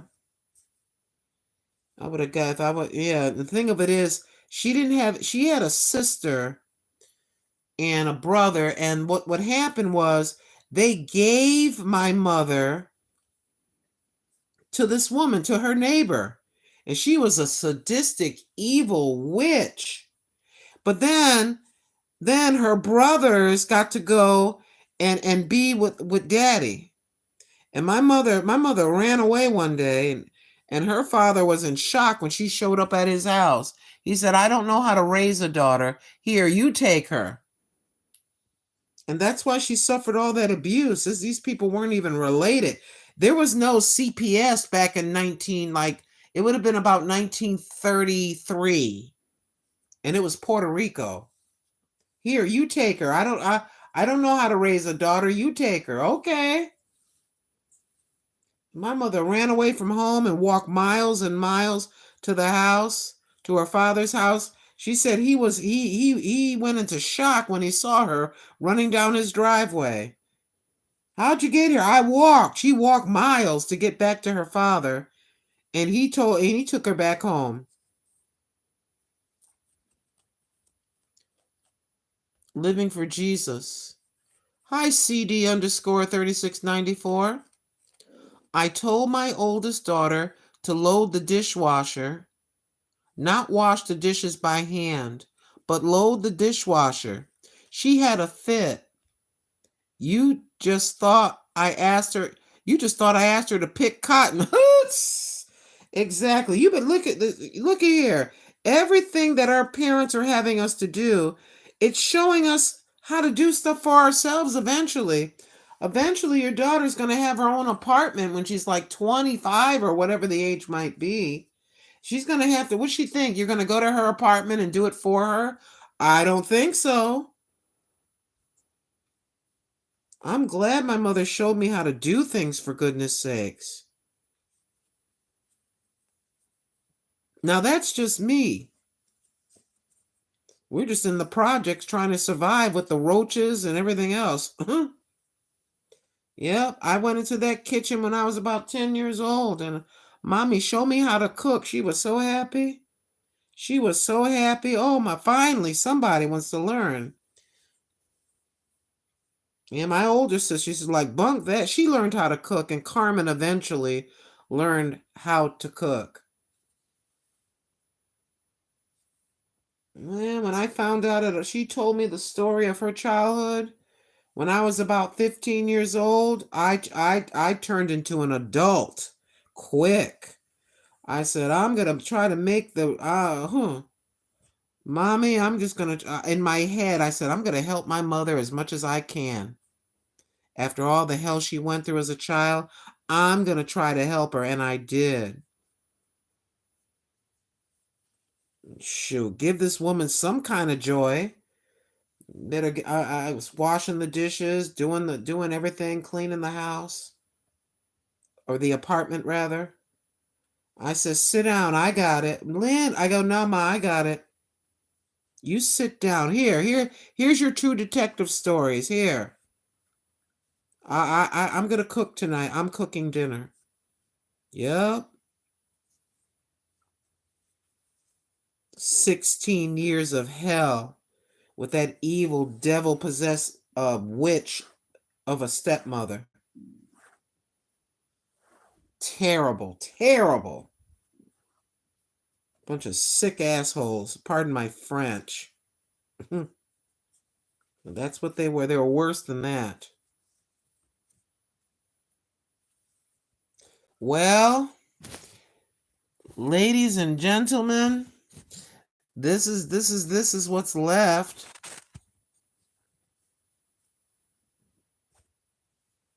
Yeah, some people just sit around. Boy, the devil just got their minds. The devil has their minds. Some people are so evil, they just think of new ways of how to torture people. You are one sick person. Like the person that came up with the idea of I think it was the Romans that came up with the ideas of crucifying people. Who sits around and says, "I got a great idea. Why don't we put these spikes through people's feet and hands and let them hang there for a while on a tree?" You got to be devil possessed to just sit there and just try to be creative in how to make people suffer. You are mentally ill if that's what you did. Sit around thinking of ways to torture people with your sick, crazy self. That ain't nothing but Satan right there. That is nothing but the doggone devil.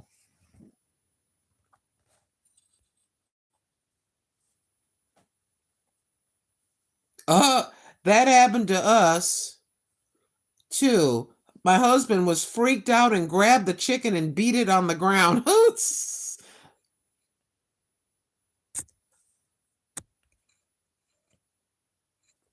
Oh yes, indeed. These kids have no idea. They have no clue. No, they don't. They're just used to. I can I have a number one meal? Can you upsize it? Can I have a number five with a Pepsi, please? Can you upsize it? Oh, I don't know what to do. The dishwasher broke. What do I do now? You fill the sink with water and soap and wash the dishes, Scooter. That's what you do. Yeah, fill. Yeah, fill. Yeah. See that thing? That's a plug. What's a plug? Plug. Yeah, plug the thing up. Uh huh. My nails. Here's some plastic. Here's some Playtex gloves. What do I do? This broke. Well, here's what you do. This is terrible. Oh my gosh, it's so hard. I have to wash dishes by hand. Oh my gosh. This is terrible. Oh, it's so difficult. My manicure.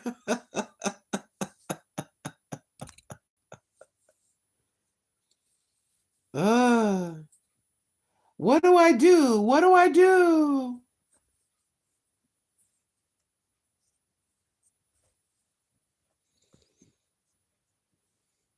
That's why we must teach our children the old way.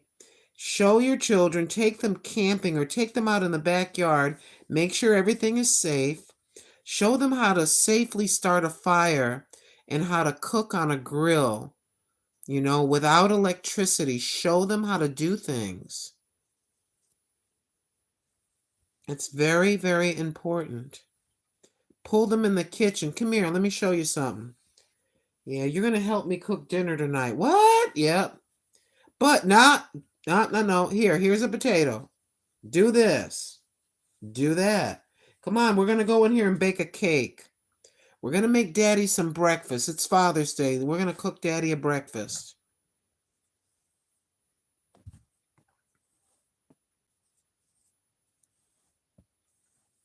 Yeah, how do people think that the chicken gets in those nice little packages with the yellow styrofoam and the nice plastic wrapped around? Somebody in a factory, they bring all the chickens and they load them in, and then they butcher the chickens. Then they're gutted and cleaned. What do they think? They just come like that in the package? It's terrible. It's terrible. But you like that fried chicken, don't you? How do you think that chicken got to be cooked up in your Kentucky Fried Chicken meal or your Popeyes meal? I feel sorry for chickens. Chicken has got to be one of the most consumed meats. Think about it. Chicken McNuggets, all these different animals.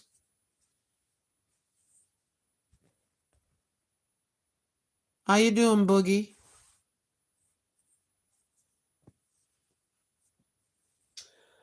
All right, y'all. I'm making a little bit of progress. I'm over here stretching this out, making what I think is progress. I appreciate y'all visiting. I have no idea if I'm going to keep this live stream up. I may or may not, you know. I'm just sitting here by myself, awake when I should be sleeping. So I don't know if I'll be walking later. I'm supposed to be asleep, but I fell asleep early and woke up at 1:30, and this is insanity. First, I thought I was going to do a short video, and then I kept trying to do what I was supposed to do with the yarn. I said, I'm just going to go on live and talk to folks. If nobody's there, I'm going to talk to myself. Yep, and this is how I ended up. This is how I ended up here, like this, doing this.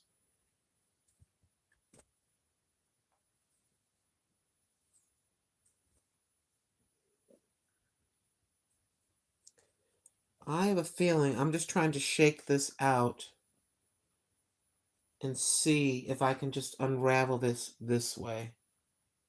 Like this, just pulling it apart very slowly and seeing if we can get some kind of a semblance of order here. I'm going like this.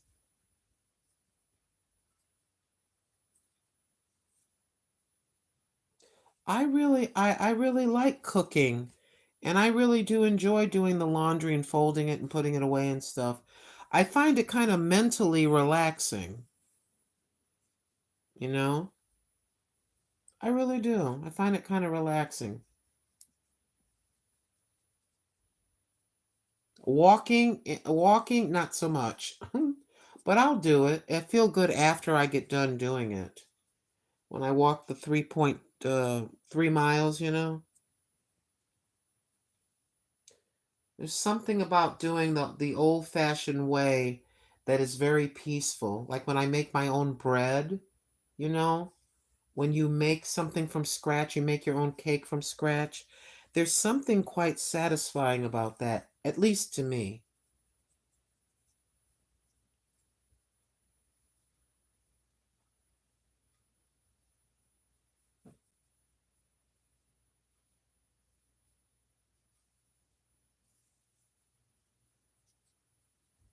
Thank y'all for being here. I do appreciate it.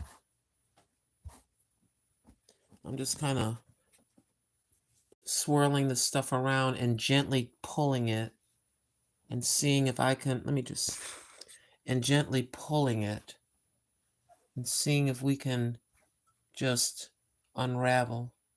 There is a bug in here. It's a daytime bug that's normally outside, and it's up in my light. And I'm going to have to go up there and get that thing. I do not want it crawling in my ear when I'm asleep.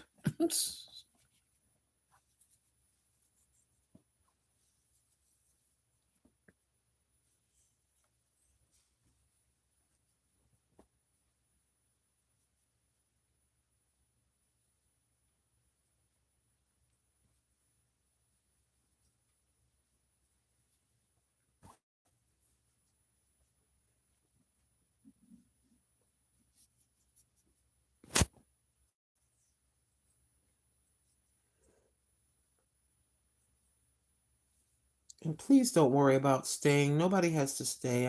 I just be on here anyway. Just talking. I'll talk to myself. It doesn't matter. It's just something about having somebody keep you, just being able to talk. It just psychologically makes the old lady feel better. Mm.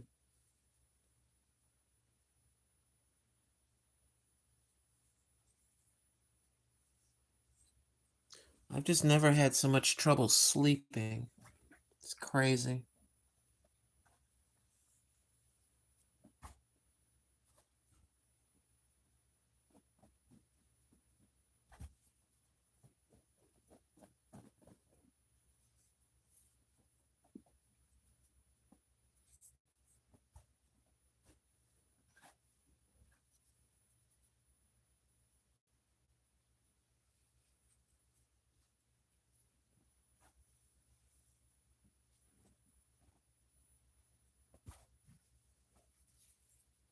So if you ask me why I'm awake, I don't know. I have no idea why I'm awake like this.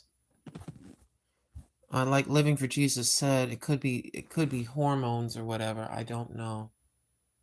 I used to be afraid when this would happen, but now I just deal with it. I just stay up, and as soon as I feel sleepy, I just get my butt back in the bed and try and get like a 3 hour amount of sleep. 3 hours, 4 hours at a time. It's just the way it is. I'm not gonna be terrified by it anymore. I'm just gonna deal with it. And that's all. See, we have these like little pieces like that out of there. See that? I'm thinking that maybe, just maybe, we can unravel a little bit better like this. Or we may not unravel it at all. I don't know.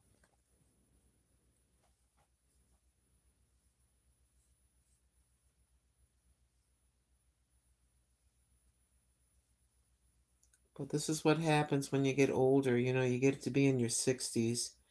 Your sleep patterns get a little bit odd. It's very strange to me.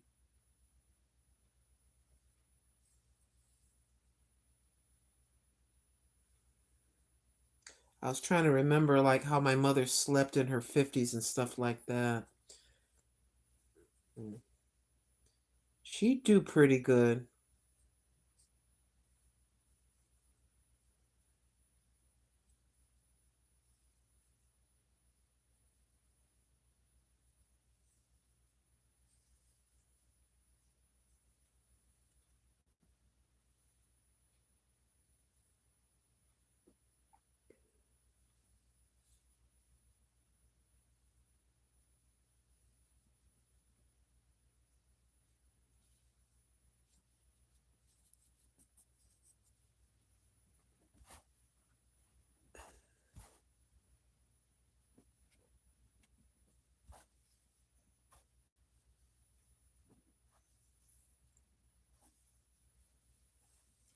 I miss sleeping for 8+ hour. Yeah, Hayes for the win, exactly.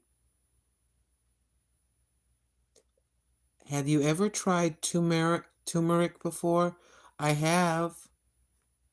You got a new job, Boogie? Just hanging out with y'all before I leave for training at the new job in a couple of days. All right, Boogie, I appreciate that. Good morning, Wellness with Frugal Mama. Grandma can't sleep, so I'm just up, just chit-chatting a little bit. Thank you, Wellness with Frugal Mama, for stopping in. Aren't you supposed to have black pepper with turmeric? Is that is that the spice you have for it to be effective? You use the black turmeric, I'm sorry, the turmeric, but you have black pepper with it. Is that right? Or am I wrong about the spice? I can't remember.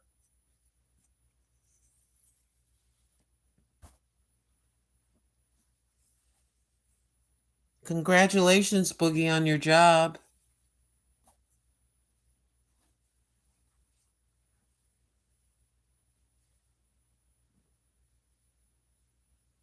All right.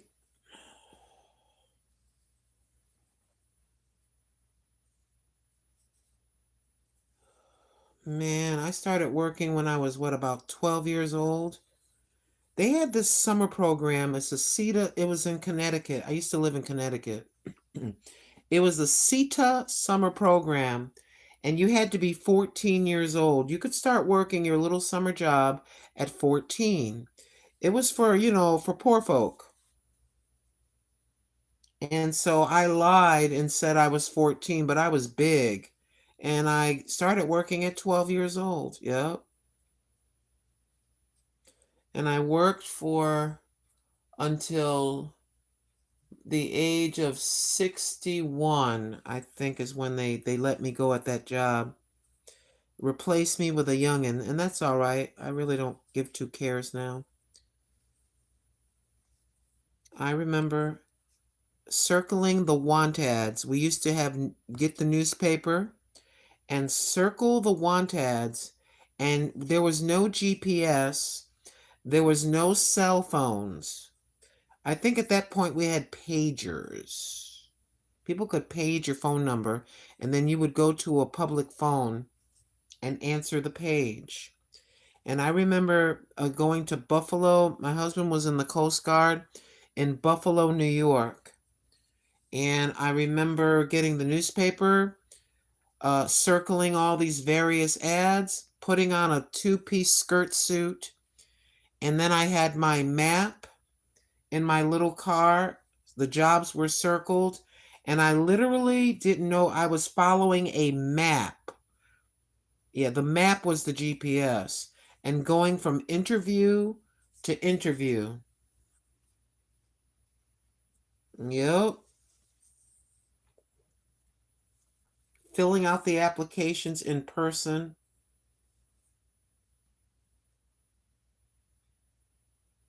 And then I finally got this job at the at an office downtown as a typist receptionist.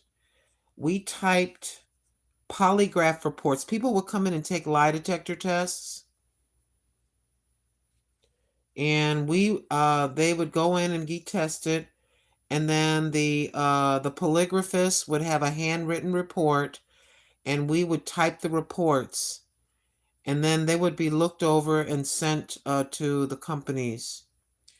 And then we had secret shoppers that would test the honesty of the clerks. They would go in and buy items and see if the clerk would give you basically checking to see if the cashiers and clerks were stealing or not. Hi, no, file name too intense. Yes, ma'am, you're correct. Black pepper and a full glass of water. What does the turmeric do for the body? The turmeric, whatever. Sorry, if I'm mispronouncing and butchering the name of turmeric. Yeah, that's what I heard. If you're going to take it, take black pepper to make it effective. What does turmeric do for the body? Turmeric helps, living for Jesus, turmeric helps with inflammation in the body. Okay, thank you. There are a lot of natural remedies for different things in the body.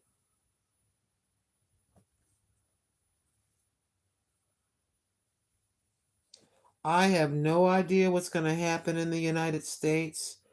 I'm just like praying to God, please. I don't know what's going to happen when I'm off the earth and my son is left with his 5 children, and I suppose he'll be all right. He's doing all right now. He knows. I think he pretty much knows how to handle himself. And he knows to take it to the King of the universe first before anything else. And to let God guide him and lead him in the path that he should go on. And I said, I know you said you're going to let your children choose for themselves. I said, I would never, I said, I would talk to them about Jesus, but they would have to choose for themselves. They're your children. I said, but it's important that he goes, I know, Mom, I know. I said, it's your responsibility to teach them, the ones that are with you.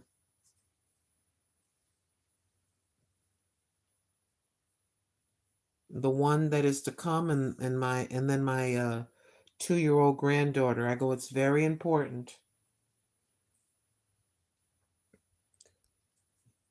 We always here and there talk about that big reunion with the ones that have gone on, with grandma and grandpa and relatives and friends that have gone on that left this planet in Christ.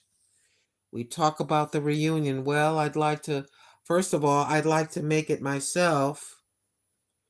And then I would like to, if I make it, I'd like to see my son decades and decades and decades later, and then one by one my grandchildren more and more decades later, for us to have a wonderful reunion, to be living with the Lord for the rest living with the Lord for the rest of our existence. You can believe what you want, but that's what I want. I want every single person in the chat and their family members to make it into the kingdom. You and your children and grandchildren. I want you to make it into the kingdom, my beloved.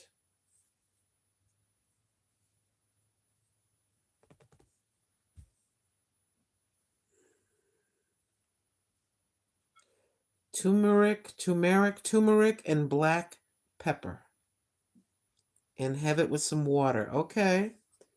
Honestly, I think I have some turmeric in the cupboard. I remember Mr. Tim, who was kind of like an herbalist, if you will. He knows all about all these natural remedies. And he's been, like I said, he's in his early 60s. And he's been doing certain set things, taking natural herbs and supplements since he was about 15 years old. Curry and ginger, says Shatika Woods. Thank you so much. Oh, you take it to go to sleep? I put turmeric on my food, turmeric tea, medicinal, and apple cider vinegar with the mother. Yeah.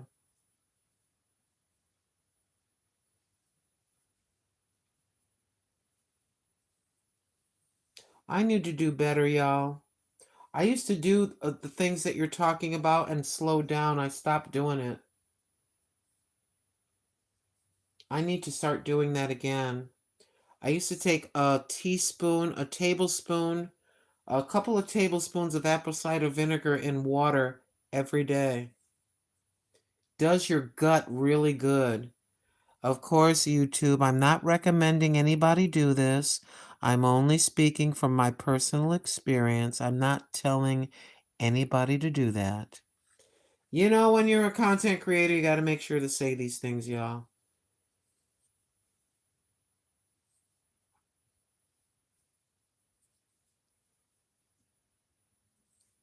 Mr. Tim has this big flat box with these little dividers in it, and he's got all these bottles of all these natural herbs and supplements.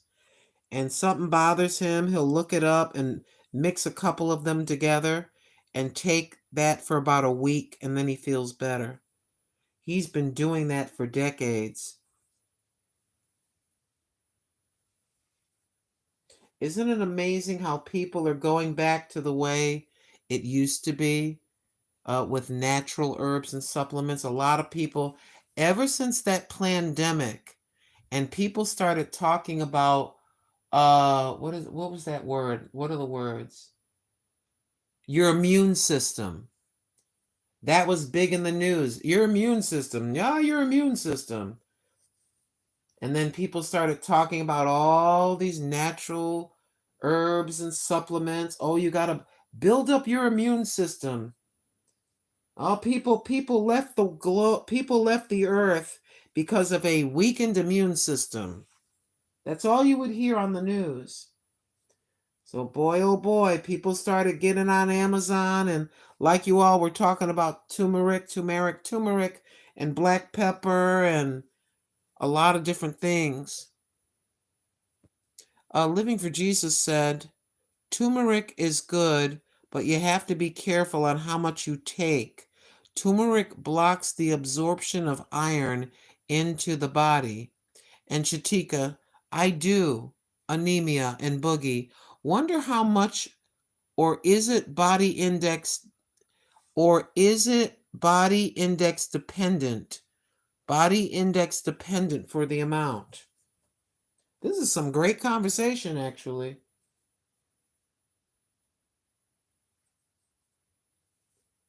I learn a lot from y'all. I go online and I do a little bit of research, and of course, Mr. Tim, he knows a lot about what affects what. Okay, this is good for this. This is good for your gums. This is good for your stomach. Oh, this is good for soreness, like that. And now I just text him, just tell me. I don't need for you to give me anything. Just tell me what I have to go get. And then he'll tell me, Don't go and take that brand. That brand right there is garbage. It's no good. And I listened to him because he's been doing it for a long time. He said there's certain quote unquote natural herbs and supplements that aren't so natural. That's just his opinion, y'all. He said, no, don't do, no, that, hmm. He'll tell me yes or no. I say, well, I found this brand. I'll take a picture of the bottle. I'll literally be in the store. I'll take a picture of the bottle and send it. I go, is this the one? He says, that's the one. Get that one. I'm like, all right. Thank you, baby. Yup. I posted a link. I saw that. Thank you so much. Nita asked Mr. Tim live chat. All right. I'll do that. His when his sister and her husband go on vacation, I'll be going over to visit him and I will go on live and we'll talk about stuff.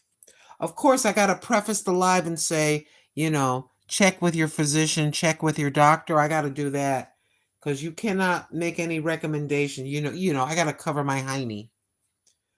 I'll say, look at here, talk to your doctor. We're just talking about our own personal experience, what we do. Do what you will and talk to your doctor. You got to make sure for the YouTube powers that be, you got to be very careful. You don't want to be get in trouble. They call it spreading misinformation. So you got to make sure to tell people to talk to their doctor. So I'm sorry to be annoying about it, but that's probably what I'll do when Tim is talking. If you have questions, he'll let you know.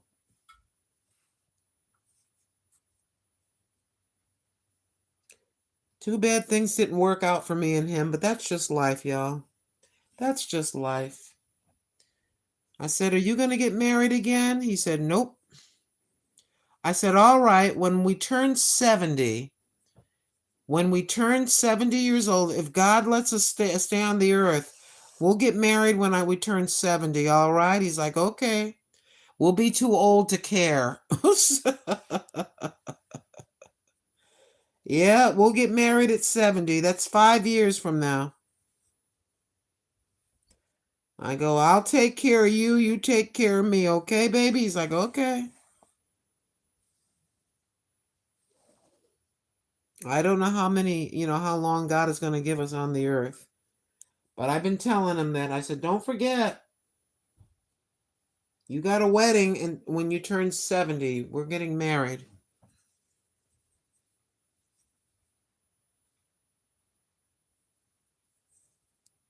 Yeah, disclaimer, exactly.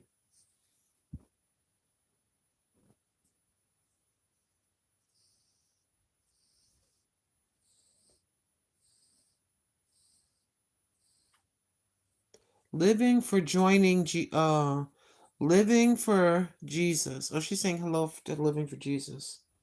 Thanks for hanging out with us Wellness with Frugal Mama. I appreciate it greatly. I'm just sitting here like this. Can you believe we've been sitting here for a couple of hours, y'all? It's all right. I don't know what happened to me. I just woke up and it's like I'm up. And I don't like it. It's like I'm going to try to force myself to lay down. I will. But I don't, you know how you get that kind of sleepy feeling? I'm awake. It's rather annoying. Getting older is not a joke. Aging is not for wimps. You better listen to me. Getting older is no joke. Please listen to me. Take care of your young. Take care of your body so that it will bless you back when you're old. Yup. Everything. If you abuse that body when you're young, ye shall pay the price when your body is old. Trust Grandma on that one. I'm on the other end at 65, y'all. And even when I say I'm 65, I can hardly believe that I am. My mind feels about 37. My body says, "To heck you are." To heck you are. You are no spring chicken, old lady. You better relax. Yeah.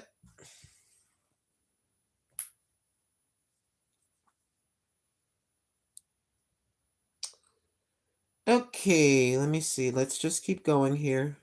I think I need to open up a can of pineapples and eat me some pineapple and have a little bit of cottage cheese and pineapple. Normally I don't eat till after 11 o'clock, but I'm thinking about them pineapples sitting, they're nice and chilled in my fridge. And I'm thinking about pairing it with some cottage cheese. It ain't gonna really hurt my weight that bad.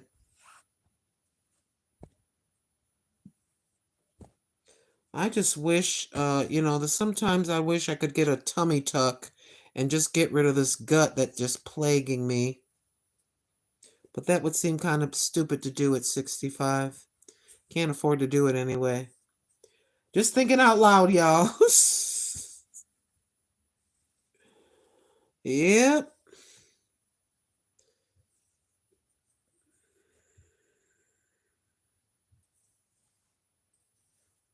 Have you tried the finger crochet? I made a rug with chenille yarn. Like that fun to do. That's what I was doing when I started. I know how to do that a little bit. Okay, this is what I'm going to do. I'm going to go ahead and cut this. I've had enough torment. I've had enough torment. This is as far as I got. Look at this. Look at this. Look at this crap. Look at this. Look at that. I've had enough torment. I've had enough. I'm going to cut it. And figure out the rest later. I can thankfully sit on a chair for hours Indian style. Been doing it since I was a toddler. I'm over 50. You're in great shape. I can do it for a while, but then my feet get numb. My feet are numb all the time. Sometimes not. Okay, so let me pull this string as far as it's going to go. And let me see, what's this? Let me try one more thing before I cut this thing. Pain in the buttocks. In the buttocks. Appreciate y'all hanging out here with me. We're just chilling. Like I said, I don't even know if I'm going to keep this live stream up. If it you know what I mean? It's like, And people will tune in and go, what in the heck is this live stream? You're just playing with yarn and talking? Oh, let me get out of here. Oh. Okay. And let me get to the end of this. Where are you? Lord help me. Okay, there's the other end. There's the other end. We got this much off the other end. All the way to, let's see, what's this? Go this way. And then flatten this out. Sorry, I'm behind the cell phone. You're on the stand. And I'm just looking at this to see if I got a little bit longer piece here. Okay, so let me pull this right here. That's as far as it's going to go. Where's my scissors? Let's cut it. And then let me get the other end. Let me get this end. I'm going to get this end right here. Yes, I'm cheating. I'm cutting it. I'm not going to sit here for 5 hours playing around with this.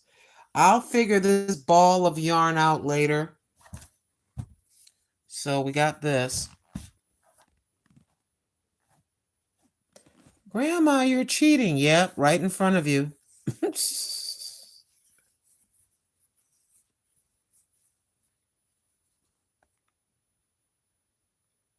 Let me slide back. Okay, the last comment, Shatika Woods. Have you tried the finger crochet? I made a rug. It was thick chenille yarn. I like that. Fun to do. Living for Jesus is saying hi to wellness. And then Shatika says, oh yeah, she said she can sit with her legs folded.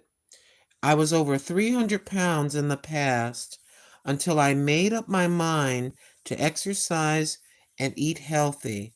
She's at 150. Congratulations. Congratulations, Shatika. And then she says, Amen, Shatika says, Living for Jesus. I'm eating my breakfast salad, and about to exercise. And then Shatika, okay, never uh ever now, and then leave, and then I have a ding dong. Oh, I like, oh hey, you see me eating the cheesecake. There's nothing wrong with that. Now, if I eat a whole if I eat 2 or 3 pieces of cheesecake a day, y'all are gonna have to buy me a wheelbarrow. And then Sister Lynn, leave the live up. We had some good conversation on here. Okay.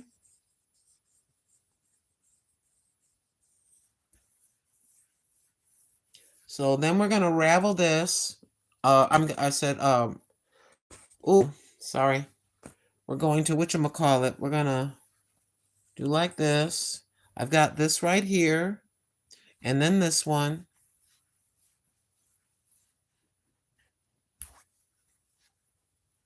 Thank you for the encouragement, Living for Jesus. Sometimes I'll be worried, like, oh, this is stupid or this is boring. You know what? I'll go ahead and leave this live stream up. Every little bit helps. I'm sitting at about $47, Living for Jesus. We're about halfway there. And this time around, after 2 months, 2 long months, the YouTube is coming through on the 21st, thank God. It couldn't come, it couldn't come any quicker, trust. It couldn't come to me any quicker, because oh yeah. All right, so this is what I used to do as a little kid. We would start by taking a piece of yarn and tying it once, not in a knot. We would tie it once like this. I apologize. I need to make sure. So basically, you're only tying it once. Some of you may have seen how to do stuff like this as a kid. We used to do this when I was like, I don't know, about 8 or 9 years old. I'm 65, so what about, geez, what about 50 years ago? Whatever. And then you would go in and out of your fingers like this. Then you come back like this. I hope I can do this without messing this up. And then you would come across this way. I think it was. Is that right? Yeah. Then you would bring this across and put it over your fingers like this. And you would just continue to do that. Like this. Is that right? I think I got it right. And then you pull that part down. See that? Sometimes I would use my thumb so it would be a little bit wider. So you'd be like this, just come across and just keep doing that. That's all. Across and over. I think this would be a lot prettier if I had different color yarn and thicker yarn like this. I cannot remember who taught me how to do this. And then you're going to pull it down, start to pull it. Make sure it stays on make sure it's kind of loose. You can loosen it up like this. And it's kind of like that. And then you got that little piece that you kinda after you do it a few times, you pull on this extra little piece there, and just keep doing that.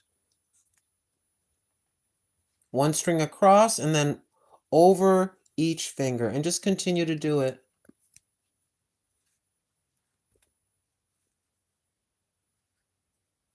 Did I do that right? Wait a minute, something's messed up. Oh, wait a minute, there it is. Ooh, I got scared. I was pulling on the wrong thing. Okay. Do we got it? Wait a minute, wait a minute. Did I just mess that up? Hold on, hold on. Wait a minute. Yeah, I did. I messed up. Hold on. Mess up and just go like this.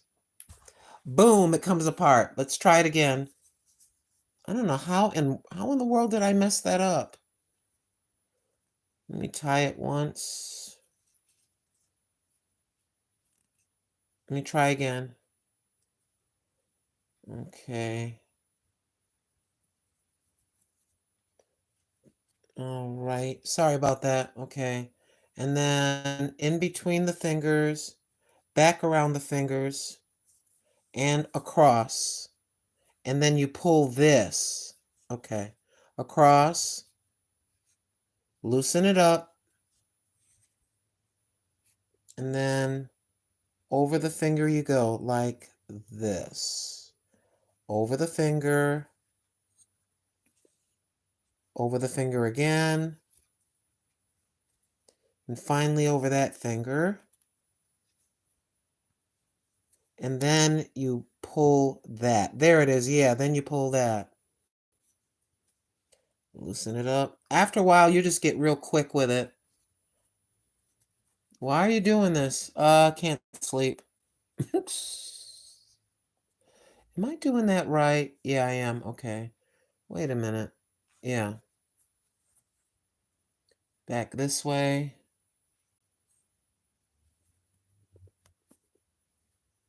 Lord have mercy. I hope I'm doing this right, y'all. I hope I'm doing this right.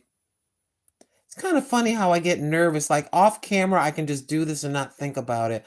On camera, for some stupid reason, I get nervous. It's kind of stupid to be nervous. Then just pull.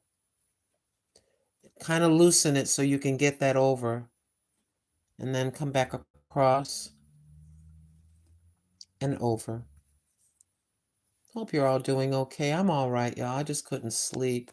I'm not supposed to be awake. I am not. I'm supposed to be sleeping right now. This way. That way. Okay. Do that right? Yes. This way and over.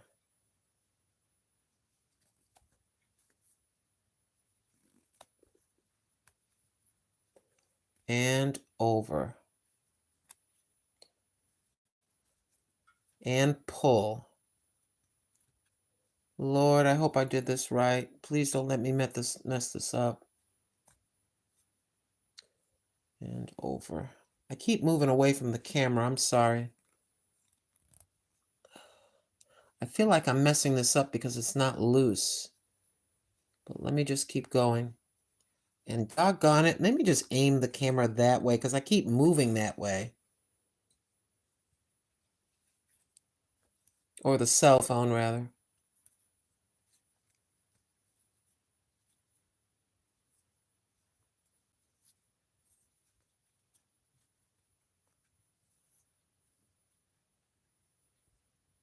Is that right? Yeah.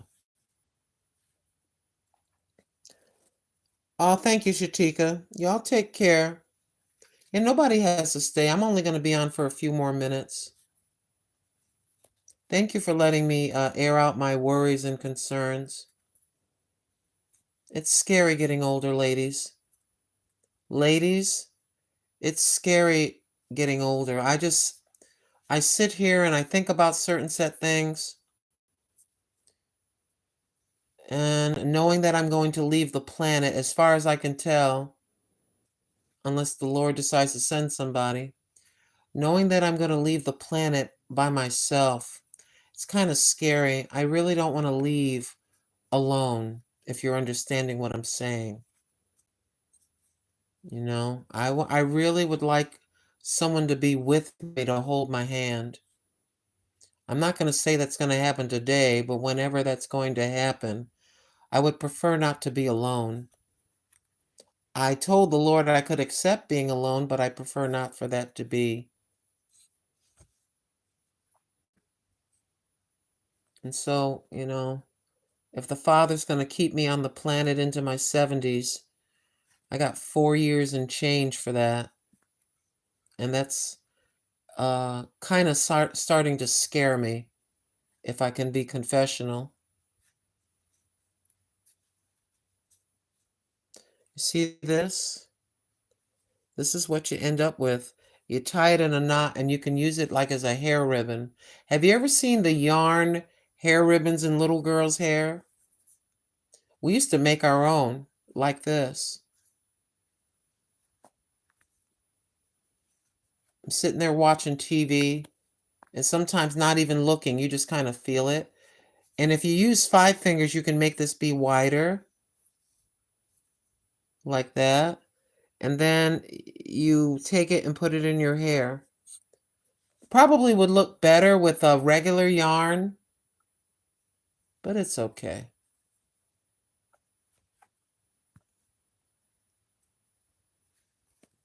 The things from our childhood.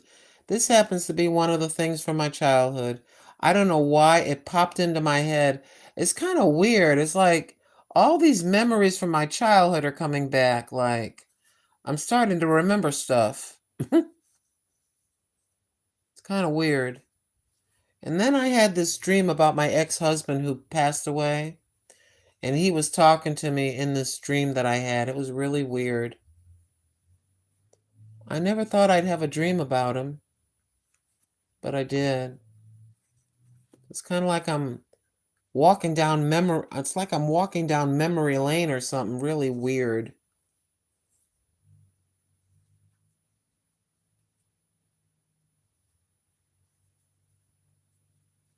So apparently too much turmeric can damage your liver. Really? Oh, wow. You know what? Everything in balance. How about you say, okay, 3 days a week? Would that be so bad? 3 days a week, you'll put turmeric on stuff, or just a little bit. I think everything in balance. Everything in balance. That's all. No reason to be afraid.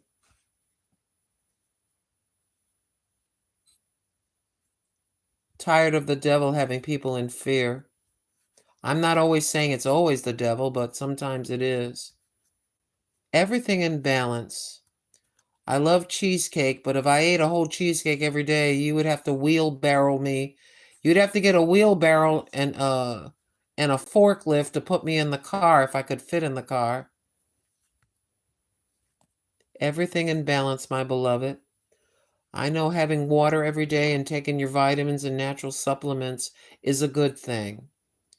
I know that some kind of a workout, some kind of body movement, whether it's walking, a stepping exercise, exercising while sitting in a chair, lifting light weights, especially, and if you try to get yourself into that habit while you're young, you can carry that habit into your elder years.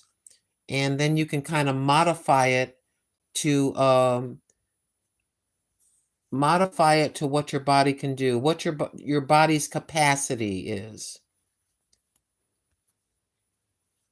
But it's important to move in some way and to get that water in, some juice in, some green leafy greens, as they say. Get those in your body. Come on now, come on now. See, it just starts to get longer and longer like that. Just like that.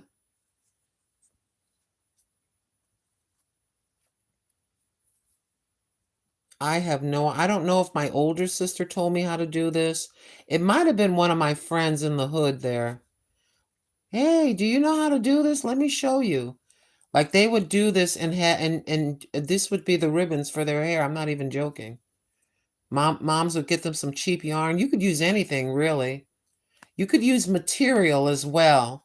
Cut material into one continuous strip, and you could make this with a thicker material, and it would look a lot more full. But have you ever seen these little ribbons in girls' hairs like this? You've seen that in different colors at the top of their pigtails. They'll put a rubber band in and then put this in and tie it in a bow. Yep. And this is what we used to do.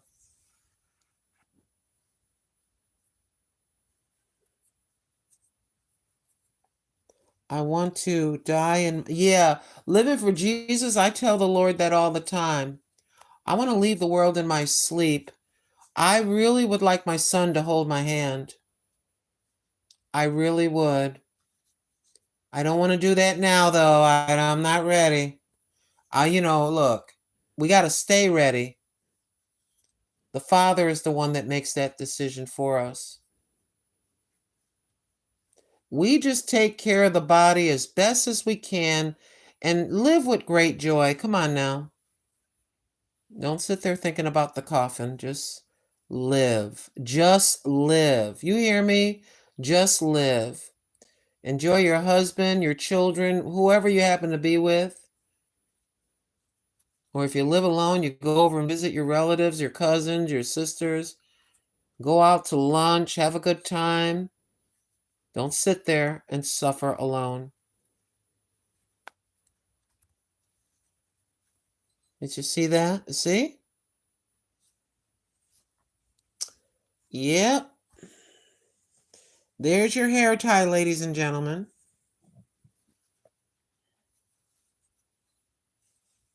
Yeah, I love a Wellness with Frugal Mama as well. She's got all kinds of excellent workouts. And then she has some of her workouts you can sit down and do them. She is very inspirational. Yes, she is. And you can see some of her older videos where she has pictures of her before and after. She is very, very encouraging. I mean, it's right there for you to see the results. Just look at her. The results are her. Come on now. Shimon here now. We're talking about Wellness with Frugal Mama, ladies and gentlemen. You type it in, you can she every morning has a workout.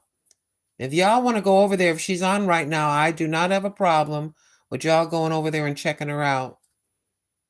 Come on now. I'm not like that. Stay here and watch me do this. No.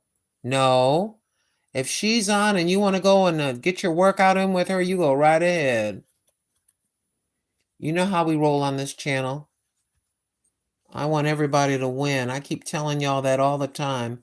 I want every content creator to win. Go get your YouTube coins, baby. That's why when we're on live, normally we be sharing people's channels. I flip that camera around. I go to your channel, show everybody what your channel looks like. And then some of the time we'll grab one of your newest videos or shorts and put it in the chat. There is nothing but kindness. Come on now. There's no greediness or backstabbing or backbiting over here. I don't know about anybody else's channel, but the Father, what is the Lord? What is the statement that many preachers say? What God has, stop for a second. What God has for you is for you. Don't ever be jealous and envious. Hand clap as she or he is growing. Hand clap for them. Tell people about him or her if you really love their content. Don't be selfish. Don't be greedy. Don't be jealous. Don't be envious. Show them some love. Watch the Lord prosper you for being so kind. Watch the Lord grow your channel for being so kind. There are some folks that work very hard on their channels. Our sister Wellness with Frugal Mama, she does her workouts and she's got to go to work. She has a family. Come on now. And show love. I gotta kind of move a little there. How long do I want this to get? I don't know. a little bit longer. I'll just go ahead and finish this little bit out.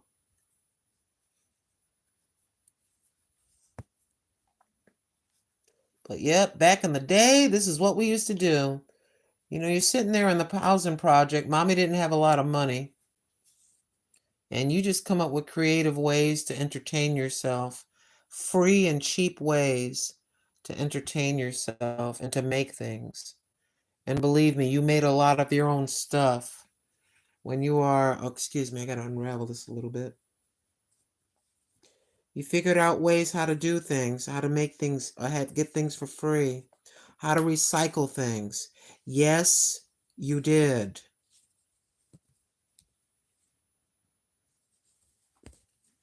Just a minute. I'm just unraveling this end here. I don't want this to turn into one, do what I just went through with the other thing.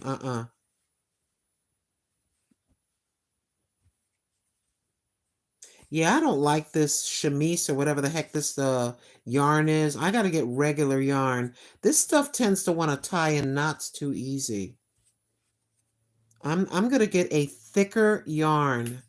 Yep, because this right here, this wants to like tie into knots automatically. I don't like that.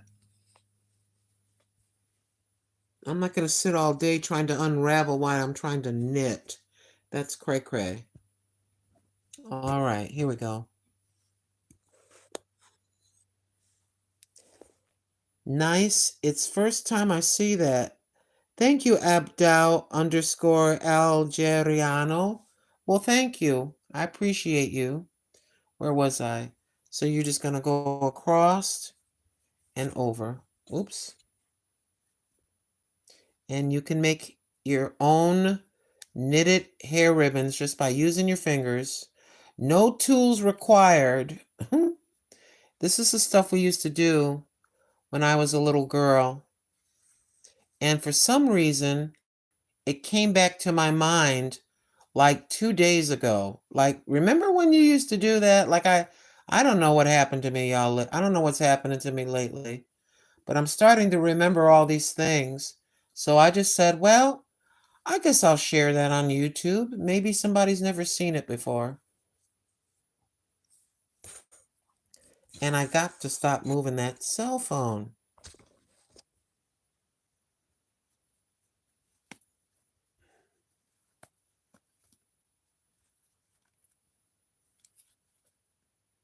Wait a minute, that ain't right. That's right. Okay. What in green eggs and what in the world?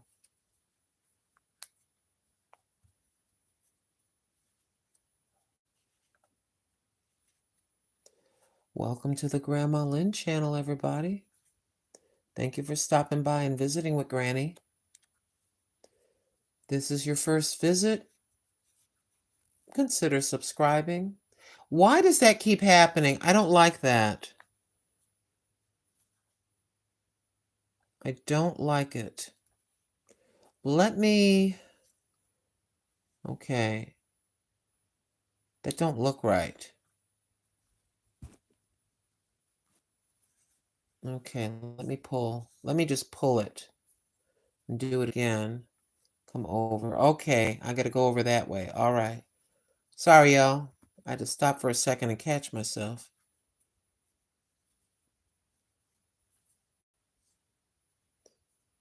The thread is always in front and you're always pulling over, or the yarn is always in front, and then you pull over, over, over, and then over.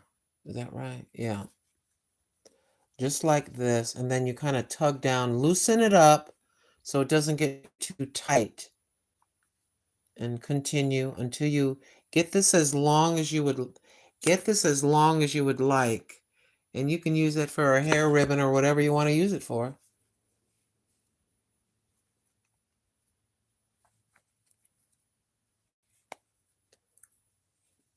What happens when you get to the end? I'll show you.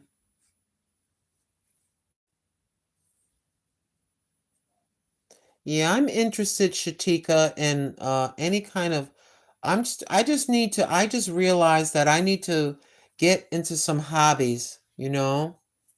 I'll be on YouTube, but on my off time, you know, after you sweep and mop and clean the litter box and take care of your stuff, I need to get into some hobbies, Shatika. I really do.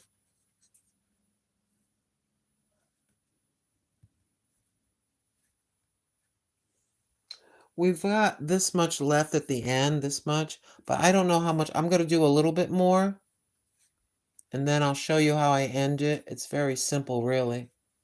See, that's what was looking like this. See that? You can use your thumb, but it's kind. I used to use all five because I liked it being wider. You go over and just pull it a little bit. Don't let it be too tight. And just pull that over like that. Okay.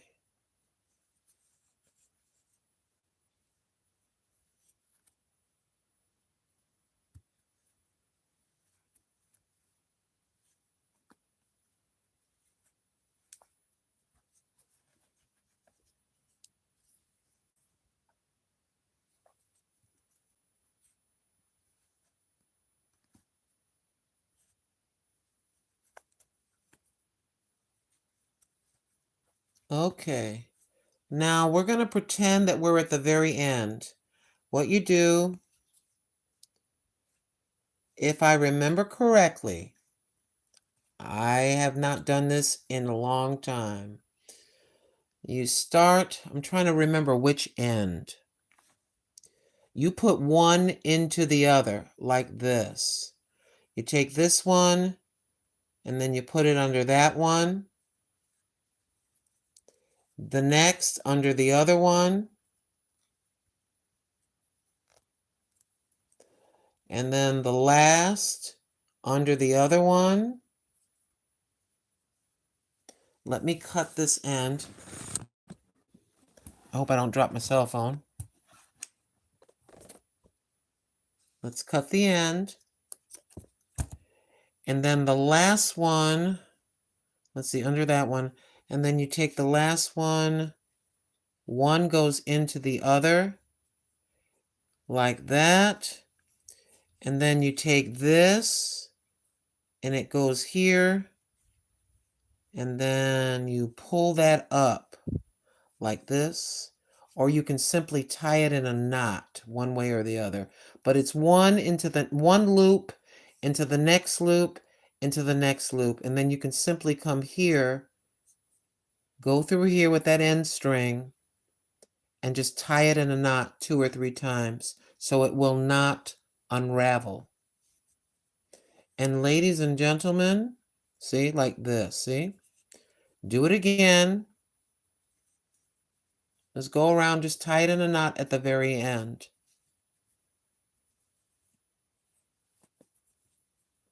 Just like that. And you just have, I'll just show you something. We used to do little bracelets too. We used to have different colors, and then you just kind of stretch this out. Yeah, I don't like this. I don't like this particular yarn. But anyways, just even it out, pull it out like this. You can snip the ends if you want. Make sure that you tie a good knot. Make sure you tie a really good knot. But we used to put them around our wrists like little bracelets when we were kids. Or you would cut this a little bit shorter and you could actually tie it in your hair. See? Or you could even wear it around your neck in different colors. You could wear it around your neck like a little necklace and put stuff in this here. But ladies and gentlemen, that is how you made your hair ribbons. Just like this. And just like that. And I think what I'm going to do is I'm going to do this. It's kind of like a knitted chain, if you will, or a hair ribbon, whatever you chose for it to be. Hold on, let me tie that in better. That one. Okay.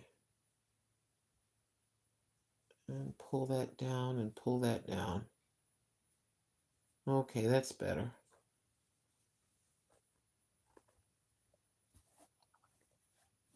And take it like this. And tie yourself a nice little bow right there. And if you could make them really long and then braid them and actually make a handle for something. But there you go, my friends. I think that came out pretty good. Ta-da! Thank you, Mountain Sparrow. I thought it was pretty cool. It's very relaxing. So what I'm going to do now is I'm just going to take a picture. I'll take a picture of it. Let me get this yarn together. Let me get the little bit of yarn together so it's not tied in a knot. I cannot believe the sun is out, ladies and gentlemen. I'm supposed to be asleep. My rear end is supposed to be sleeping. So let's just round this up so it doesn't get messed up. There's all kinds of possibilities with something like this. You could, like I said, you could make it in different colors. This is just a very, a white color. But imagine having that in like the multicolor. There's so many different yarns. There's so many different yarns. And what I'm going to do is I'm going to buy some knitting needles. And if you want to learn, all I know how to knit is a scarf. I'm limited with that. So I'm just gonna put the yarn here. Let me see if that makes sense. Should I put the yarn in the middle? No, I think that I'll just put the yarn on the side. And let me stop and take a picture. Was just about to ask what do you wear it as? You can put that in your hair. These are for little girls to put it in their hair like a ribbon, like I don't have an example to give you, but okay, let's just do it like this. Basically, you're going to put it, I need something round. Give me this remote. Yeah. So basically, you would take it, if you had a ponytail, don't laugh at my example. I don't have a head. I don't have a head to put it on. And I look like hell right now. You don't really want to see me. My hair is sticking up all over the place as I was laying in bed. You're going to tie this in a knot and cut it off, right? So if your little girl had, what in the world? Am I losing battery power? Wait a minute. Seriously? Really? Hold on. I gotta plug this in. Okay, that's better. Oh, I'm at 5% power. So you have a little ponytail.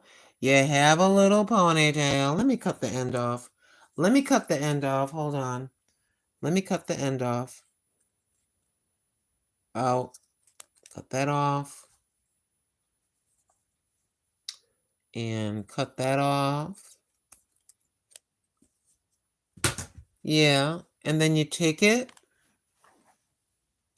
and then just tie it like this. Right? And your little girl's hair, you'd make a little bow or something. Some kids like to have it at the end of their hair, but you'd make a little bow like that in your hair. You see? Like that. Or whatever you want to use it for. Very therapeutic is that. But this is, we were very poor in the projects. These are just some of the little things we would do. It kept you occupied and kept you out of trouble. But yeah, sometimes if you go into if you go in some stores, you will actually see a woven thing like this for a little girl's hair in different colors, and you can make them yourself. Get yourself different color yarns and just sit. You got nothing else to do. You're trying to occupy your time positively, and you can make a whole bunch of these ribbons, and you can put them in your grandchildren's hair. Happy Thursday, Boogie. Thank you all so very much for visiting. I do appreciate it. All right, that's going to do it for the broadcast. I am going to try. I guess I'm going to try to get some rest. But I'm committed. I'm going to try. Lord, help me in Jesus' name. We're going to try crocheting a summer rib tank from, oh, I would love to see that. I would love to see that. But I'm going to get some knitting needles and I'm going to get some yarn. And then we'll come on the air and show you how I make a scarf. That's about all I know how to make, y'all. I need to learn how to crochet, but I think that's kind of amazing. See how that looks weaved? I think that looks pretty cool, you know? And keep in mind this is not the regular yarn that I would use. This is that chenille stuff. I will never use this again. I rather use a regular yarn. So yeah, I think that's pretty cool. And I know how to do the scarf, but I am going to learn. I want to learn how to crochet. I want to learn how to crochet. Can you believe it's already Thursday? Let me look. Oh my gosh, it's 6:21 in the morning. I'm supposed to be asleep, but I woke up from a nap at 1:30 in the morning. And here my sorry behind is. Oh my goodness. It is what it is, y'all. It is what it is. Did I do that? I didn't do that. Okay. All right, y'all. On that note, thank you so much for tuning in. Oh, it's 8:21 a.m. Oh my goodness. Yeah, it is. Hold on, let me look. Let me look, y'all. It's Thursday, April the 17th. 6:21 a.m. here. Thank you so much for keeping me company. I happen to love y'all very much. You are my heart. Thank you so much. Just for now, everybody. Take care.